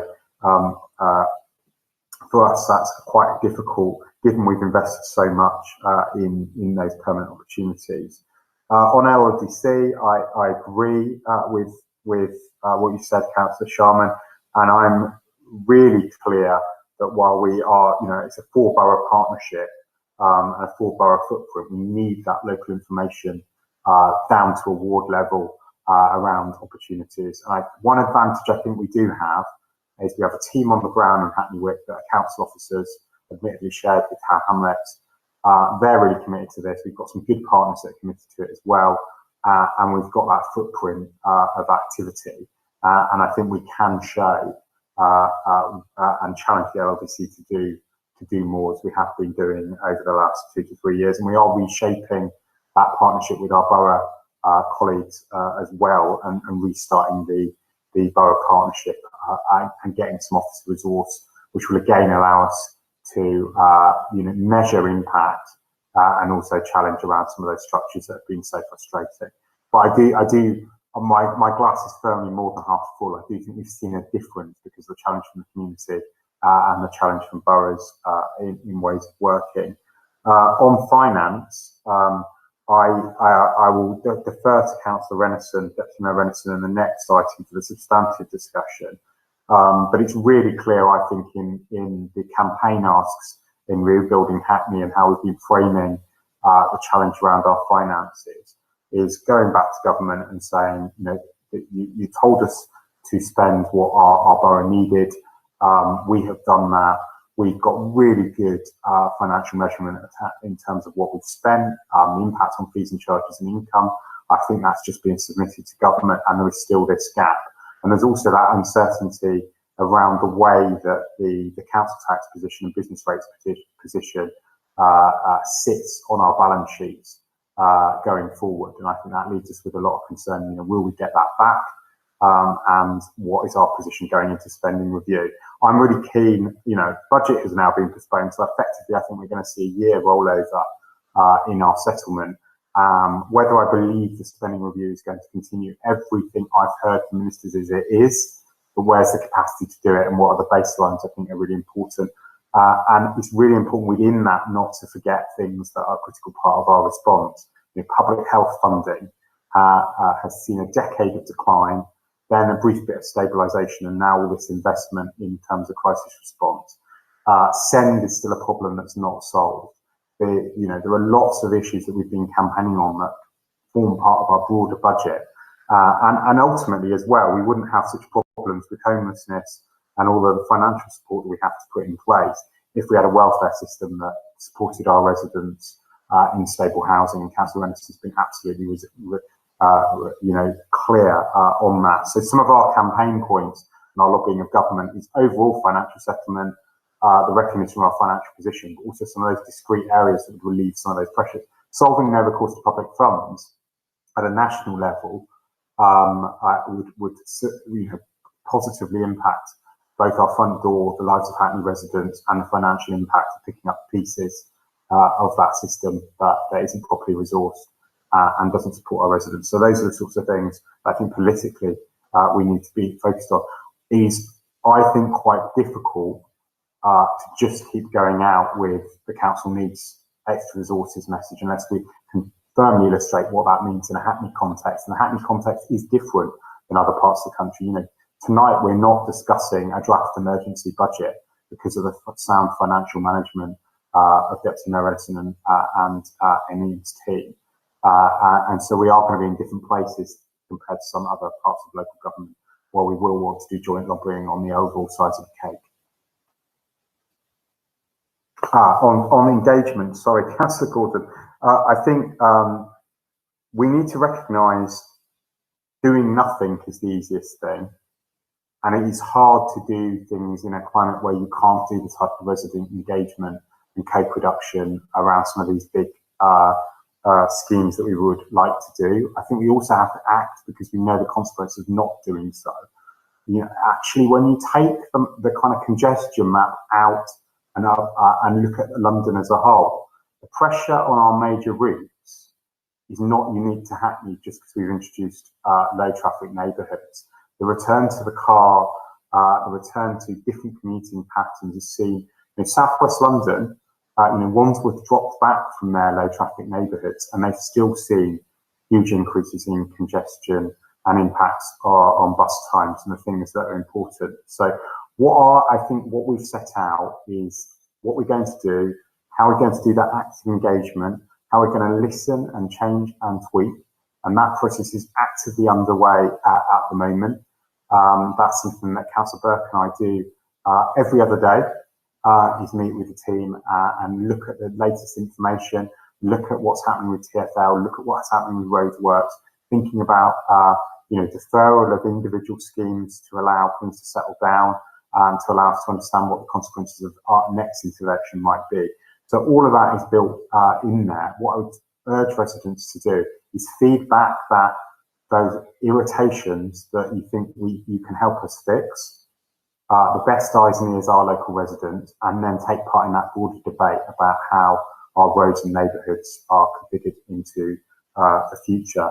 And on big development, whether it's Dalston or Hackney Central, we're utterly committed to making sure that our development and our plan work with the planning service is co-produced as much as possible. That's what the Dalston and Hackney Central conversations are about, and it has had massively meaningful impact on the way that we're thinking about the local plans as they develop in both places. And to some extent, while they're not resourced in the same way, the same has happened with Shoreditch and Stamford Hill. The biggest threat to local involvement in regeneration, change and planning is the government's planning bill that's coming down the tracks, which removes all of that granularity and that ability to shape what happens in a local environment and decide what happens in a town centre. I've provided information elsewhere on the details around Morning Lane. The duty now is to see, as we've said before, the developer with the options agreement coming back to local residents and businesses about what their next steps will be and how the community will be involved in that. That's something I fully support. It's what council officers have been urging, and that's what the community wants to see. But we will continue to do that work more broadly around sites in Hackney Central and resourcing that. And indeed, Cabinet last week put more resource into how we explore council sites with the local community, including ward councillors. Thanks very much, Mayor Glanville, and thanks for covering such a wide range of topics in such a helpful manner. You're very welcome to stay for the next item if you want to, because we're moving on to item 6, which is the quarterly financial review. So I don't know whether Ian, if you want to speak briefly to this, or Councillor Rennison wants to come in as well. It would be, I think, of interest to members to know about the letter that was sent to the, which I believe has been sent to the government. I know we've been discussing letters, but I mean the representations which have been made to the government in terms of funding settlement. Thank you. Ian and I are trying to guess who's going to go first. Yeah. Ian, do you want to kick off, and then I'll come in? I can pick up particularly some of the points that Phil was raising around the political position. Yes, certainly. What I'll do is then, if I give us a very quick overview of the latest financial position, and then we can get into the sort of substantive questions in detail, given that I'm sure members have had a chance to read the reports that are with you this evening. So in very quick headline terms, and just to recap some of the support measures that have been announced by government already. So of the £3.7 billion of general grant that the government has paid to local government, Hackney has received just over £21 million, £21.35 million. We've also, as of Friday, did our first return in terms of our submission for compensation for loss of income, and members of the Commission will recall the updates we've given previously about the scheme that the government had put in place, which was to effectively mean that councils had to bear the first 5% of any loss against all budgeted income, and beyond this they would be then compensated to the tune of 75 pence in the pound. And when that works itself through, that doesn't get anywhere near as generous as it might sound. In addition to that, and whilst it hasn't yet been put into legislation because it affects the next spending round period, what they have also said is that authorities will be able to spread their collection fund deficits over 3 years, and collection fund deficits affect the council tax and the business rates. I'd expect the legislation to change and be implemented sometime before Christmas, and we're certainly still pursuing officials for an answer as to when that will happen. Moving on to sort of now that we're into the wave 2 phase, there's been no confirmation or announcements of new funding for local authorities, and as at today, still awaiting details of the funding that we're going to receive in terms of specific amounts in relation to the self-isolation scheme that was gone live today. The team's been working really hard to set up. Moving quickly then to the general fund financial position for the current financial year. As you can see in the papers before you, the position has continued to move since we updated before the summer break. And the way we've looked to split it down is break it down to show the impact overall, the amounts that we can relate directly to COVID, and then things which are effectively non-COVID. So they would be changes that would have happened regardless. Obviously not always the easiest tasks to do, but we've tried to be as purist in that as we can be. And the headline figures are that currently, as of the latest published monitoring report, we're forecasting an overspend gross of £64.4 million.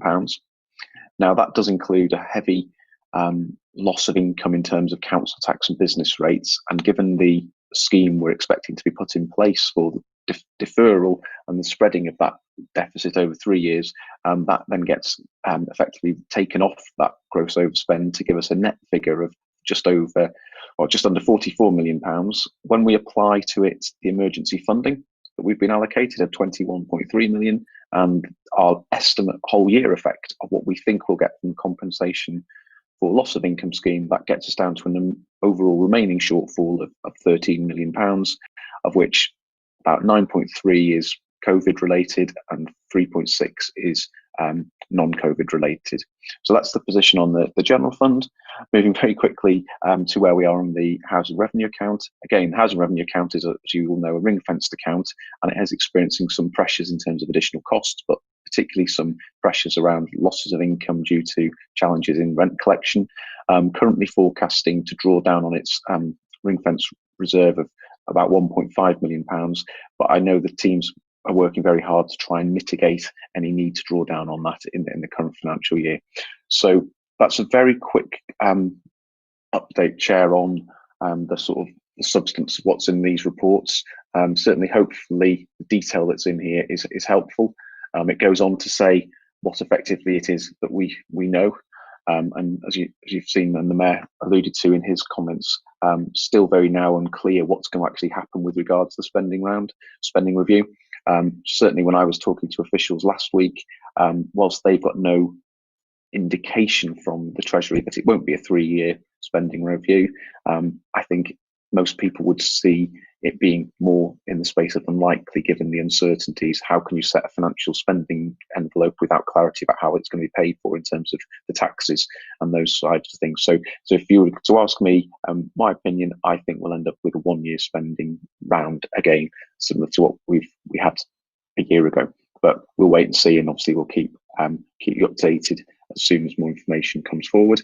The other report on the agenda is our standard capital programme update report. I think it's probably does it an injustice calling it a standard report, given the many significant investments that are in there. And you can see, again, as the Mayor alluded to, significant investments in work to deal with supporting some of that feasibility studies, but also some really exciting investments in a whole range of capital investments there. And again, happy to take any questions on that as well. So hopefully that's a quick enough canter through what is quite a few substantial reports. Thanks very much, Ian. That was a very useful introduction. I don't know, Deputy Mayor Rennison, whether you want to add anything in terms of the political position or representations being made to government. I can do, and don't worry, Chair, I'll keep it equally brief aware of the time. In terms of our key asks of government at this point, it's really stressing the need for certainty in terms of local government finance.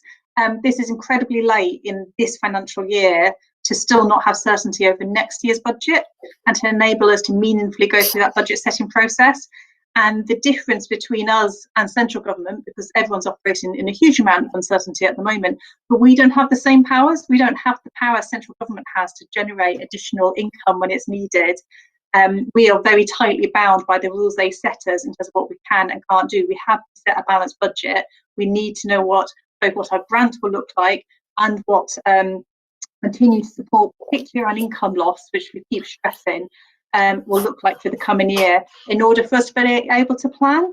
And the other thing we're stressing in our sort of communications and work and messaging to government is they have said from the start, and we've been open to this, that it's a partnership approach, that local government needs to step up. And as the Mayor said, the local government needs to step up, deliver lots of these services locally. We've also accepted that we have to bear some of the financial burden, and government policies to date have shown that, for example, around the income compensation scheme. But we can't do all of that and then have our budgets hit next year. We need stability in local government finance to manage that. We can manage some shortfall. They cannot simply pass the buck for this onto local government. And so we're trying to take a very constructive approach in our communications to central government around this. But we need that for that partnership approach to work, we need certainty, we need to trust them in terms of them being as sort of honest partners in helping us meet the financial shortfall that we face. I think it is worth flagging that in terms of lobbying and positioning around the financial impact of coronavirus and as local government finances, we've been very clear from the start about how that impact falls. And the government has played its own canny game in the way it talks about the funding it's given local government. It may have given us funding to meet some of that emergency response, to meet perhaps a large part of that emergency response, but the gap, and we've been clear from the start, the gap is a complete hit on local authority income. And they've substantially taken away in successive years from our central government grant. We need that income, we rely on that income, and that has been decimated. And that is the area that we've been most exposed. So we've been saying from the start that we needed things like income guarantee schemes and measures like we're seeing coming forward around loss of income, around council tax, and so forth. So we have had some success to date. So I think perhaps a feeling, and Ian might disagree, Ian's probably the one for the crystal ball on this, but it feels like we'll have fewer and fewer big announcements of big ticket, this is local government funding, the more around tightening those schemes of how long they will back us up for on things like loss of income, to try and give us some of that certainty in our own financial planning. And then just very quickly on the wider, if I was understanding the point right, I think it was some of that wider position work on the spending review, or the comprehensive spending review. I mean, I'm with Ian, how anyone can set a 3-year spending cycle of any credibility at this point, particularly a comprehensive spending review, which the government's setting out. You know, they say they're doing it, who are we to disagree? And I suppose it's just to reassure members that we've not been distracted, that if they do want to set a 3-year spending review, all the pre-existing issues of whether you are talking about no recourse to public funds, which is an issue we've consistently raised pre-COVID, whether you're looking at schools funding, whether you're looking at social care, they all still exist and they all still need addressing. And that's partly what's so scary about the idea of a rushed spending review process, because coronavirus is consuming all of our attention, that you miss and don't spend sufficient time on those critical issues. But we really need certainty over our funding. But I'll stop there, so we've got time for questions. Okay, thanks very much, Deputy Mayor Rennison. I'll now bring in Councillor Hayhurst and then Councillor Conway. Thanks, Ian. I'm just trying to understand on page 55, 2.10. I understand that the shortfall of 13 million due for year end April 21, if I've got this right. But it's just trying to understand how we're going to bridge that gap, and your sort of the wording of the first bullet points, what that actually means in reality. Is it that sort of, I don't know, less money being spent on capital and we're doing it on general, or are we taking from reserves entirely? What is it? Thanks for that question, Councillor Hayhurst. And the answer to it is a combination of things. So firstly, there is what I would call some contingencies that we're looking to deploy. Often in the past, we've used contingency to supplement the capital programme at year end, where we haven't had to draw down on things. Obviously, that's become harder in recent years as we've seen continuing pressures come forwards, particularly in the social care space. But we also accrue what I call collection fund surpluses in previous years. So you'll recall that often we overachieve in terms of council tax collection by a good few million, and likewise in relation to business rates as well. For many years, we've always managed to overachieve, and in particular with the benefits of being in the London business rates pool, we've actually been able to benefit from some of that growth in business rates as well, which has been really helpful. So in terms of that first bullet point, but in terms of taking all three together, it is actually looking to deploy as many of those monies that we otherwise would have spent on what I would say is investments, and giving us more flexibility. So as Councillor Rennison's outlined, really, yes, we're looking to manage the current financial year, but what it is doing is it's limiting our scope going forwards for the flexibilities that have enabled us to do some of those more creative and more innovative things in the past, like do pilots for short-term pieces of work to see if doing something different in particularly tricky service areas works or not. And I think a part of our strategy has been to try and manage our way through this current financial year to create the space for what comes in the next years. Turning to your question on the capital programme, we have, as you can imagine, not delivered in terms of what we'd originally planned in relation to the capital programme. A good example of that will be some of the highways maintenance schemes that were planned. So again, one of the measures that we've been looking to do is see whether we can, particularly where it's a revenue contribution to capital, look to see whether we can pare some of that back to enable us again to deal with the latest forecast overspend that we've got here.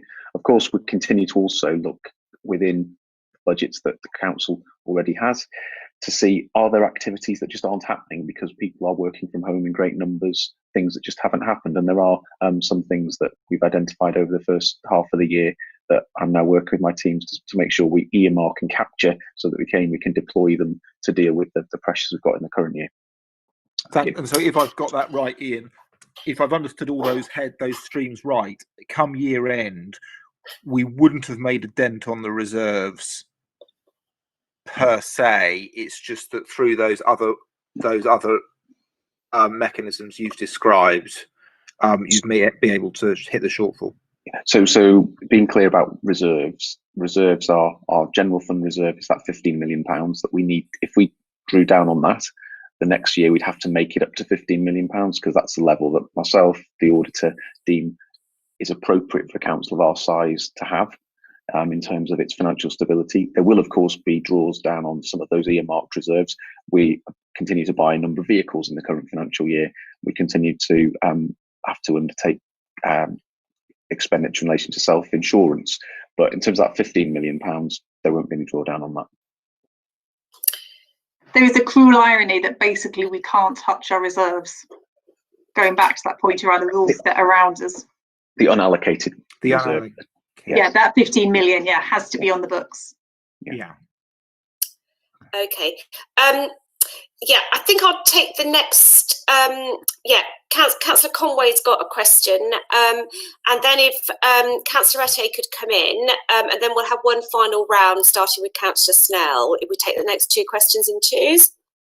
Councillor Conway. Okay, thank you, Councillor Gordon. I just wanted to ask a question about the significant cost pressures we're experiencing in children's social care, where quite a considerable overspend has been projected for residential placements and semi-independent placements in particular.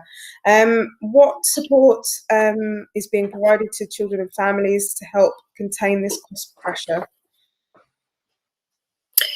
And just because of reasons of time, if Councillor Mete could come in with her question now, and I'll ask you to answer them together. I know that can be a bit difficult, but Chair, I think Councillor Conway has asked my question, but in addition to that, on page 58, it says in terms of costly residential placement, and I just wanted to know, are there other alternatives where it can be reduced?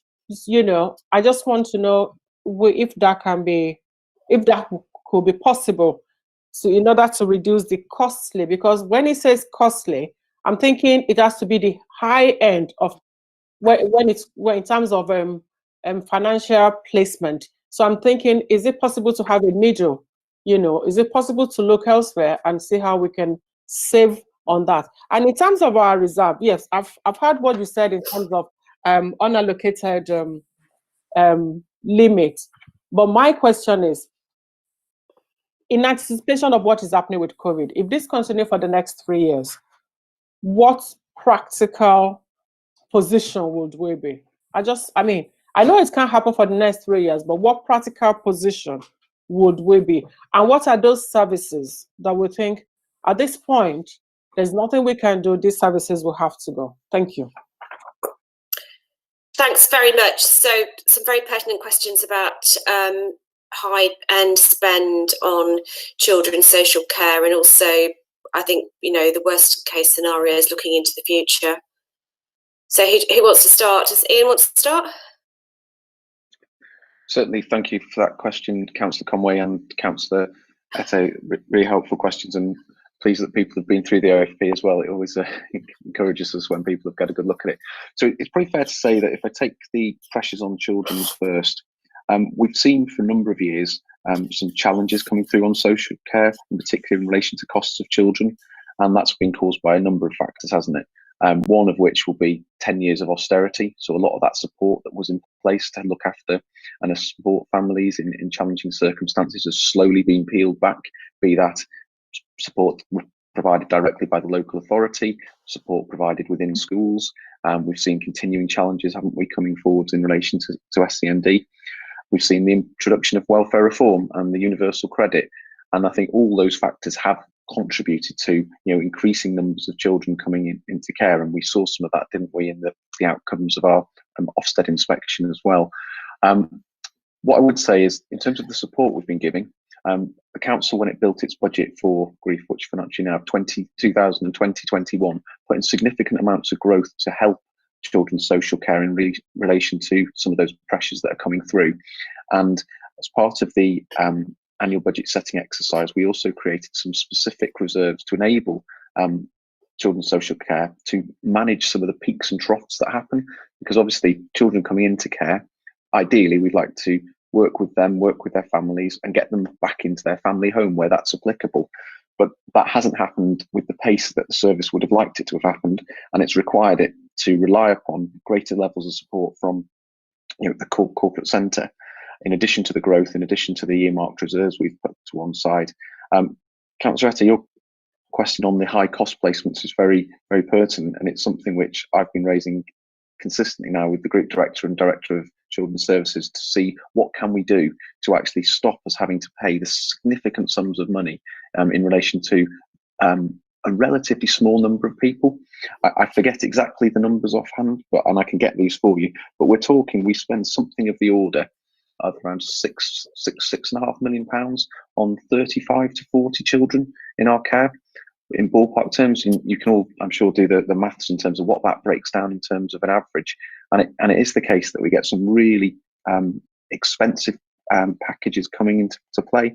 And it's similar, I suppose, to what we've seen with some of the challenges on SEND, where because of the unique nature of the type of support that youngsters are requiring, actually there are very few places that actually can provide it. So actually just creating our own provision, which isn't often as straightforward as one might see it. As people will know, of course, we are looking to take forward expanding our SEND provision in relation to some of those SEND costs, but actually some of those more specific specialist ones are a lot harder.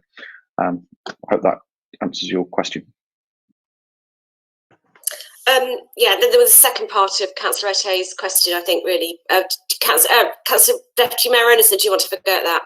As I say, it's probably fair on Ian if I answer that one. And just to come back on that, on the point around children's placements as well, I suppose, without wishing to be unhelpful, sort of the role of Ian and myself is sort of the overall financial scrutiny to, in Ian's case and his team's case, offer to support to different directorates in terms of their budget, delivering against those. In terms of the very detailed service area answers, that would need to be a case of pulling the service area in. So that might be something, I don't know if the scrutiny panel wants to consider that at future meetings, to take a more of a deep dive look in particular areas. If you want some of those, Ian did a fantastic job, but if you want some of those richer answers, that would probably be helpful.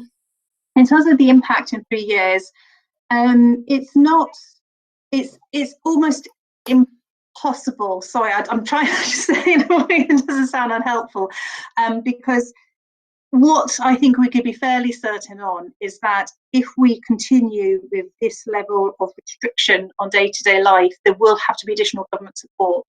But there is no predicting what that support might look like or the strings that might come with it, and the impact that will have on local government. And we seem to be moving in completely contradictory directions all at the same time, with central government taking powers off us in some areas and then giving them to us, of all the time to devolve responsibility for local welfare schemes, having just introduced universal credit and things like that. So it's not easy to predict what direction, and not for central government to be fair, can predict what direction they might go in at this particular moment. Just to offer the reassurance we've offered before, we're not at the stage, we're not considering services, we're not looking at savings. Ian and his team are working on, we hope we get some certainty out of central government at some point soon, but are working on what's a realistic figure we can use to work towards in next year's budget. But we are working as well in certain constraints. We touched on over the public funds earlier, and the commitment we raised, commitment that we made there, that everyone in meant everyone in for good. And that's a financial commitment as well as the commitment in terms of the support we're delivering. And that's non-negotiable. We've made it. We've got people housed at the moment who we've given that commitment to, and we can't go back to that. And this mightn't sound like much for reassurance. we are in a very strong financial position compared to many authorities. I think it's only right at this point that we thank Ian and his team for all the fantastic work they've done. And probably times we've been frustrated at them because they've said no to us, because as politicians we wanted to go further in certain areas, and they've held us back, and well, not held us back, but encouraged and supported us to take a more financially prudential position. But we are in a relatively strong position, and obviously you can quote me on that in 6 months' time, you know, depending how things continue to unfold. But just like we've seen in other areas of really challenging financial spend, we will see other local authorities effectively start to topple well before we come at any risk ourselves. And the government will have to act. The scale of the financial shortfall, the number of authorities that would tip over if they didn't intervene. So that mightn't be quite the detailed answer you are hoping for. It's not to sort of duck the question as such, or say that we're not given thought to the long-term implications. It's more just with a huge level of uncertainty right now, it would be very difficult to put that in any sort of meaningful framework. Okay, thanks very much, Deputy Mayor Rennison. Just one final question, I think, from Councillor Snell. Thank you. I just wanted to say how completely reassuring I find Ian Williams's reports, and with Rebecca coming in and obviously understanding her brief. I mean, I went through the regime of Tony Elliston, you know, when Labour lost control and Hackney Council got into serious financial trouble, and saved money by refusing to put money into a sinking fund to buy new dust carts. Now, thank God we are in a place that's so much more reliable as we go through this difficult period. What in particular I'm absolutely loving is that despite all our difficulties, we are funding our future. And the investment in, you know, there's a huge portfolio of these council-owned sites, and getting the balance right between what people want but making sure we get the money out of them. We have to get on with it. You know, we just look stupid if half of Dalston ends up looking semi-derelict when there's so much commercial activity going in. So it's fantastic that that work is going on. One point I want to make. So I'm loving the officers to death. I'm loving the cabinet to death, but there is a massive anger. You know, apart from being a councillor, I'm also vice chair campaigns for Hackney North, and I know we don't want to send stupid letters to the council on every to the government on every single issue saying we are against this, we are against that. We want at some point a time when our members, our supporters across the entire Labour movement just want to go out there and shame this government on their failure at national level, and in particular the way they have underfunded us, and we have picked up the ball in a way that nobody else has. Well done, guys. You're doing a great job on that front. But at some point, when the negotiation has to stop, we want a massive campaign. And I can promise I'm speaking for pretty much every single member of the Labour Party in Hackney. And so this isn't to you, Ian. You can step off the table on this one. But come on, Phil. Come on, Rebecca. When are we going to get that? And we are just waiting to come in behind you. I can see, thank you, Councillor Snell. I can see the Mayor is itching to come in on that one, so I'm going to jump in quickly first. I will just say how delighted you have all made Ian this evening to having read the overall financial position. It is, you know, a report, huge amount of work goes into each month. And as you will all realise, there's a great deal of rich information in there in terms of council services and how they're delivering for residents in Hackney. Peter, you get no opposition, indeed, complete support from me in terms of how we campaign and target central government. There is obviously a balance right now in terms of the tone we strike, but there are so many, every councillor will have shared moments of sheer anger. I have one particular letter I keep, and it is from a minister who we wrote to around no recourse to public funds and rough sleepers, and asked how, whilst they maintained no recourse to public funds, they expected to end rough sleeping. And they chose in their response to politely remind us of the fact that the no recourse to public funds condition remained in place, i.e. implying we shouldn't be working with rough sleepers with no recourse to public funds. I have kept that letter. Just seeing it on my computer makes me so angry each time I pass over it, that someone could actually put that in writing and think that was acceptable at a time of national crisis, acceptable at any time. Another one, and I'm sorry, I won't turn this into a long list around Margaret, I'll just pick a second one, but a particularly cool one. Much has been made of reinstating some of the previous local housing allowance rates and increasing to a very limited extent the generosity of the welfare system, but the benefit caps remained in place.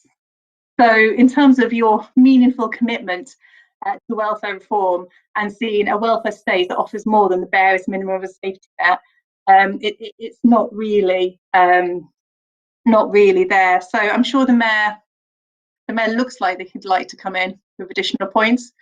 No? I'll leave it up to you, Chair, whether you want to call the mayor in or we'll move on. Mayor Glanville, if you want to come in very briefly there, you're very welcome to. Very briefly, I was still here, I was still listening in the background, and I think the point is made that I referenced before.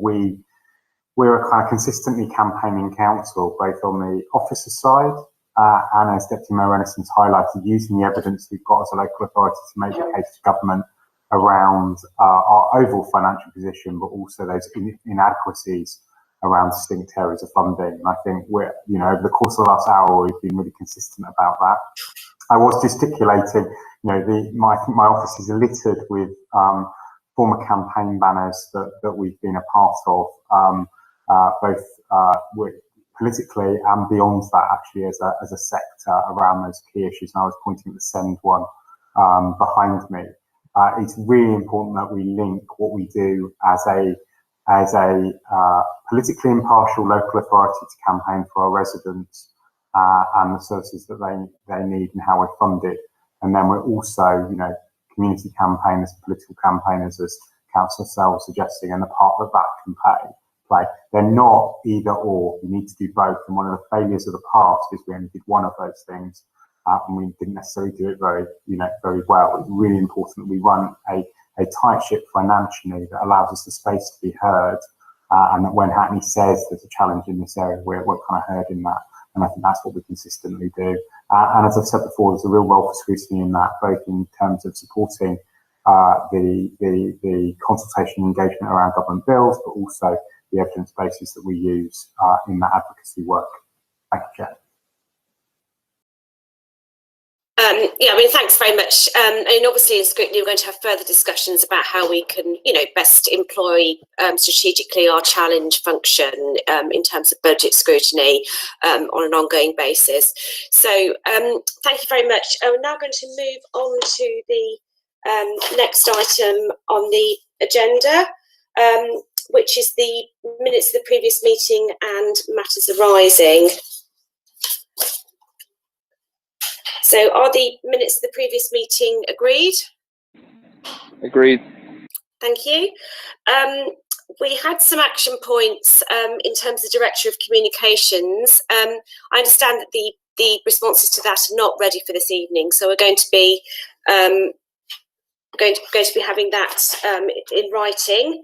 So we're now moving on to item 8, which is the work programme. So got the draft, very briefly, got the draft scrutiny panel work programme on page 141 to 146 of the agenda. We've got 2 more meetings in this cycle. So on the 1st of February 2021, we've got the Chief Executive's question time and a further quarterly financial update. I mean, in the interim, there's obviously going to be further work probably to commission level in terms of budget scrutiny. And then there's going to be an update as well on the advice services review, which is something that's come over from last year. We asked for an update on that. And then on the 8th of March, we're going to be looking at a more detailed item on food poverty, which is obviously something that's been very much highlighted at a sort of community level during the pandemic. And I'm hoping that we'll be able to invite some different speakers with different perspectives from outside the borough in terms of, food poverty campaigning from the Trussell sorry, from the Trussell organisation, and also from the Marcus Rashford organisation.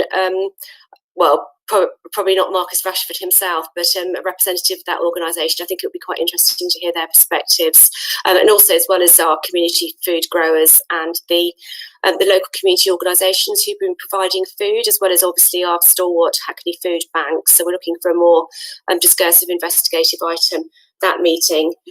I mean, again, we've had the whether people have got any further thoughts about how the learning through complaints should be cascaded by service areas, whether we want to investigate that further. I mean, if you want to do that, either tell me now or write to me if that's something you want to sort of look into in more detail. So that's a very brief summary of the Scrutiny Panel work programme. If members have got any comments, we're going to then move on to the Commission's work programme. No comments? So then we've obviously got in the papers the work programmes of the 4 commissions. I mean, if the Commission Chair, starting with Health in Hackney, because very, very briefly, in about 2 minutes, outlined the highlights of your work programme. It is in the papers, and then we'll have a brief time for questions. So starting with Health in Hackney. Thanks, Chair. I'm going to just pull out a few key themes of our work. I mean, in principle, we've tried to remain very reactive to what's going on, so we're relevant at obviously a time of a significant public health challenge. A few of the sort of follow-up areas that are arising from that, there's obviously a significant backlog in terms of elective surgery. So what you're going to begin to see now across the North East London patch is surgical hubs emerging. So instead of maybe, for example, just going to the Homerton to say get your hip done, or going to Barts if you're in Tower Hamlets to get your hip done, there might be a one hip specialist hub across North East London. So we're going to see an increased emergence of that happening. The CCG mergers, the 8 CCGs across North East London in the next few weeks will all be voting to essentially dissolve themselves and move into a single CCG. As far as we've been told, money flows and decision making in the vast majority of the cases should remain local within that. But the concern, I think, is, and I think I got sent late this afternoon, an iteration of the Constitution, is that what's the future proofing of that? Is it written in that sort of devolution down to a Hackney based health system will remain? I think we're due to take over, Hackney is due to take over chairing of the North East London Scrutiny Commission come early next year. So that is, I think, useful and important in terms of understanding what different boroughs are doing at different situations. And it's always very useful to compare and contrast. And a last point that I think we're seeing is something I raised with the Mayor before. I mean, the consequences of the digital divide, the health service is now very much moving towards digital by default. But the consequence of that is it is shutting access out to people in very real terms, in terms of access to GP appointments, and obviously, you know, cross issues with education as well. So it's really just, you know, the extent to which there needs to be strategic thought going into this as to how we help our population as far as that is concerned. Thanks very much, Councillor Hayhurst. If the next person I've got on the list is Councillor Patrick, living in Hackney, if that's okay. Sorry, yes, Chair, I was just unmuting myself.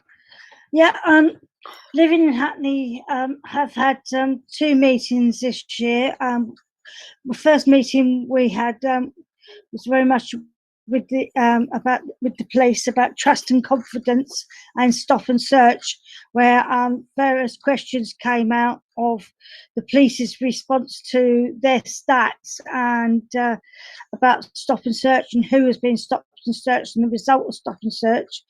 And the Commission was what came out was that there was disproportionately young black and ethnic minority BAME men were being stopped and searched, and also the use of handcuffs. The use of handcuffs has gone up exponentially over the last 3 years, and there doesn't seem to be an explanation of why that's has happened. We've asked the police about it, they can't think of a reason. the police are introducing a review of all their stop and search, which is about to start shortly, which will be an internal review across the BCU, which the Borough Commander has put into place. And we hope to have the results of that probably after Christmas. He will be invited people like the Young Futures group and other people from the community to come in and witness what's going on in this review and seeing how the police do stop and search. We're still very worried about the police's attitude to stop and search and handcuffing, and I think we have got over to the police the lack of trust from the community in them, and many people in the community feel they are being policed by the police rather than in partnership with the police. We have a meeting in November where we have the police, we have MOPAC, we've got the police coming to look at the independent commissioner to look at some of the items that we've been discussing in a wider frame, because of some of the decisions that are taken on either a London-wide basis or even a national basis. So we're going to have a whole meeting to talk about how we can restore trust and confidence into the police from the community and what's going on. We haven't confirmed our work programme as such, but one of the things we're looking at doing is having a look into building back better and building into the future in the sense of our green part of the borough. So looking at our parks, are they fit for purpose? Are our play areas fit for purpose? Could they be better? Are they? Do we have enough toilets in our parks, which is an issue that came up this summer when we found that people were spending more time in our parks than they ever had done, and there was an issue about toilets. It may seem a bit mundane, but if people spend more time in our parks, then we need to look at what facilities people need, and having toilets is part of your human rights to have such facilities. It makes some people's life as if they're not there, so that they can't go out. It's a major course for some people that they can't leave their house if they're going somewhere with no facilities. We're also looking at, we made recommendations last year about Hackney Carnival, which didn't happen on the streets this year due to COVID. It did happen online, so we want to have a quick look at see what happened online and what happened to the recommendations we made about involving the community and seeing where officers got to in their planning before it was decided that the carnival couldn't go ahead as it usually does, and make sure that those recommendations are built in for next year, where we do hope that the virus will be abated to such an extent that we will be able to have carnival, which is always such a great thing to have in Hackney and brings so much joy to the population. We're also going to question time to our cabinet members, and we're also hoping to do a part review into the lettings policy, which is being developed, the new lettings policy, and how we let out dwindling stock of council properties fairly and equitably to people on the waiting list. And also we want to find out where we are with resident engagement, and particularly our community halls, and the putting in the internet and community halls. I heard the Mayor say earlier that there is a plan for this, and it's further on than we were led to believe at Living in Hackney, which I think will be really good, having the internet, and may help with the digital divide. And we're also looking at how our libraries are going to reopen and what they can do in the sense of dealing with the digital divide, and what services they can provide either to particular groups, such as schools or youth services or local residents, to make sure they do get access to the digital services, which you need these days for so much. We've heard everyone keeps talking about digital divide, and I think the council has a real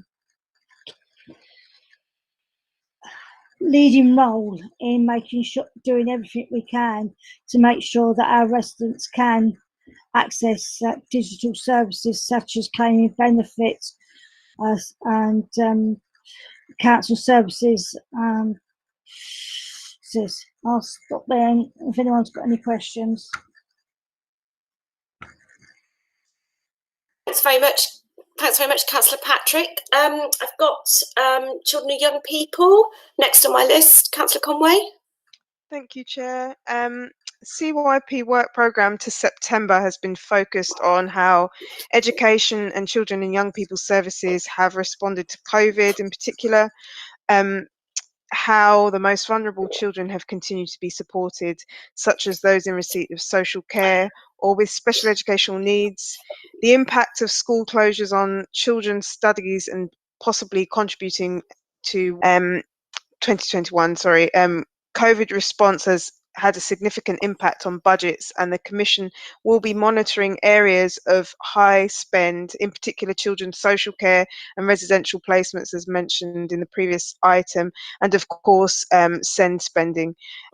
Children and young people have missed a significant amount of schooling this year, and the Commission will look at how local schools and the Council can help children catch up in their studies. School closures have not impacted equally across the community, and it's likely that this may have exacerbated the local attainment gap between disadvantaged students and their peers. So the Commission will be looking at effective strategies to help close these gaps. The Commission will maintain oversight of the Council's response to the recent Ofsted inspection of children's social care to ensure that it remains on track to improve to an outstanding service by 2022. The Commission has agreed to investigate the growing number of adolescents entering the care system at age 14 and above for its in-depth policy review for this municipal year, and the Commission is currently scoping this review, but it will focus on adolescents' pathways into care to identify early help interventions from across the Council, which may prevent them from becoming looked after. The pandemic is changing the way that people communicate with each other and with local services, and the Commission is therefore reviewing the way it engages and involves local communities and plans new structures to support this in the year ahead.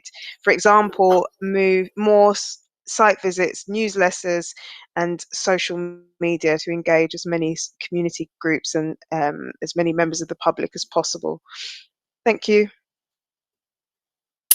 Thanks very much, Councillor Conway. And last but not least, Councillor Coban, Skills Economy and Growth. Hello, can you hear me? Councillor Coban?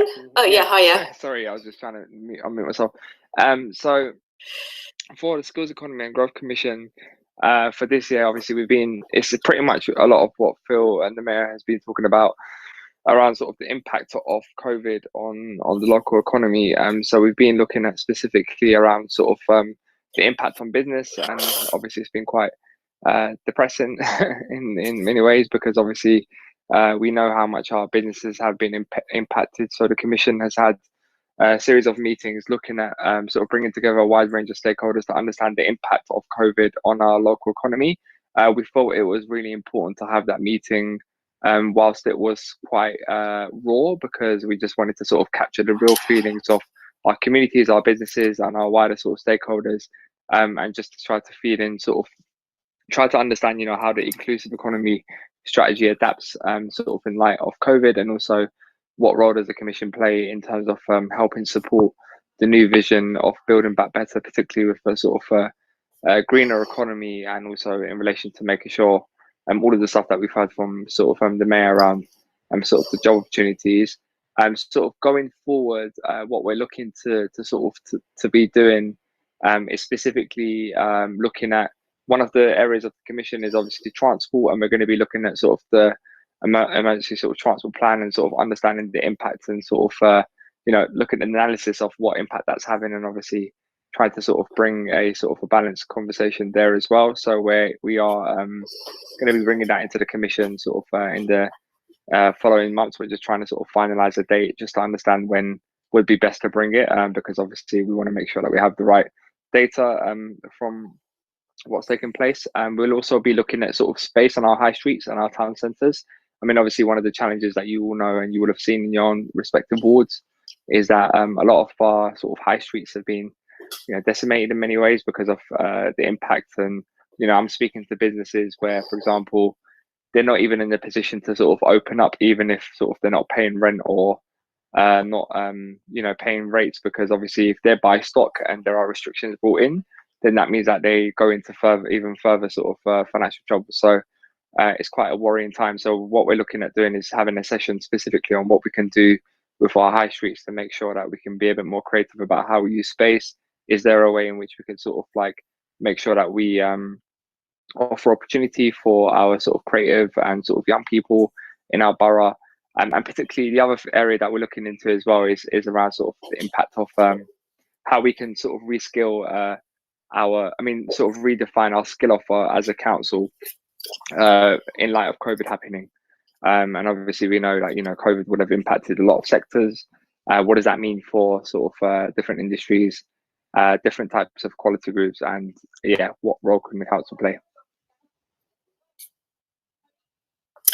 Great, thank you very much. I'm just going to let Councillor Sharman come in very, very briefly in terms of relevant work being done in audit, and then if people have got any questions, we'll have those very briefly, obviously focusing on any cross-cutting areas. Councillor Sharman? I will be very brief and very relevant. We have I think a key role in keeping an eye on the financial forward reports that we get, and we will try and keep an eye from the council's perspective, rather than a service perspective, on the financial management issues that we've talked about. The other side of it is assessment of risk, and there we've got two big risks that we're keeping an eye on. One is the impact on the council generally of COVID and how we're coping from a general policy side on the COVID risk, and we have a report coming to us on the next audit meeting. And the other is clearly Brexit, the risks associated with that. The other initiative that we're taking is the deep dive on how we manage capital estimates, which again, just to remind everybody, our spending on capital is now approaching the amount that we spend on revenue, and I think we have got as a council to keep a very close eye, as close an eye on that as we do on our revenue spending, and so that's what we're trying to do, is to deepen our understanding and expertise in managing capital. So I hope that's short and relevant enough for you, Margaret. Yeah, no, that's very helpful. Thank you. So do people have any questions or comments on each other's work programmes? I'm not seeing anybody. So, okay, so I think moving on to any other business. Has anybody got any items of any other business? I think we could almost finish on time. Nope. Okay, thanks very much. Thanks very much, everybody. I think we got through a lot of ground this evening. We'll obviously be in touch about other matters, and I declare the meeting closed. Thank you, Councillor Gordon. Cheers. Thank you. Thank you, Chair. Thank you. Thank you, Chair. Thank you, Ian. Thank you.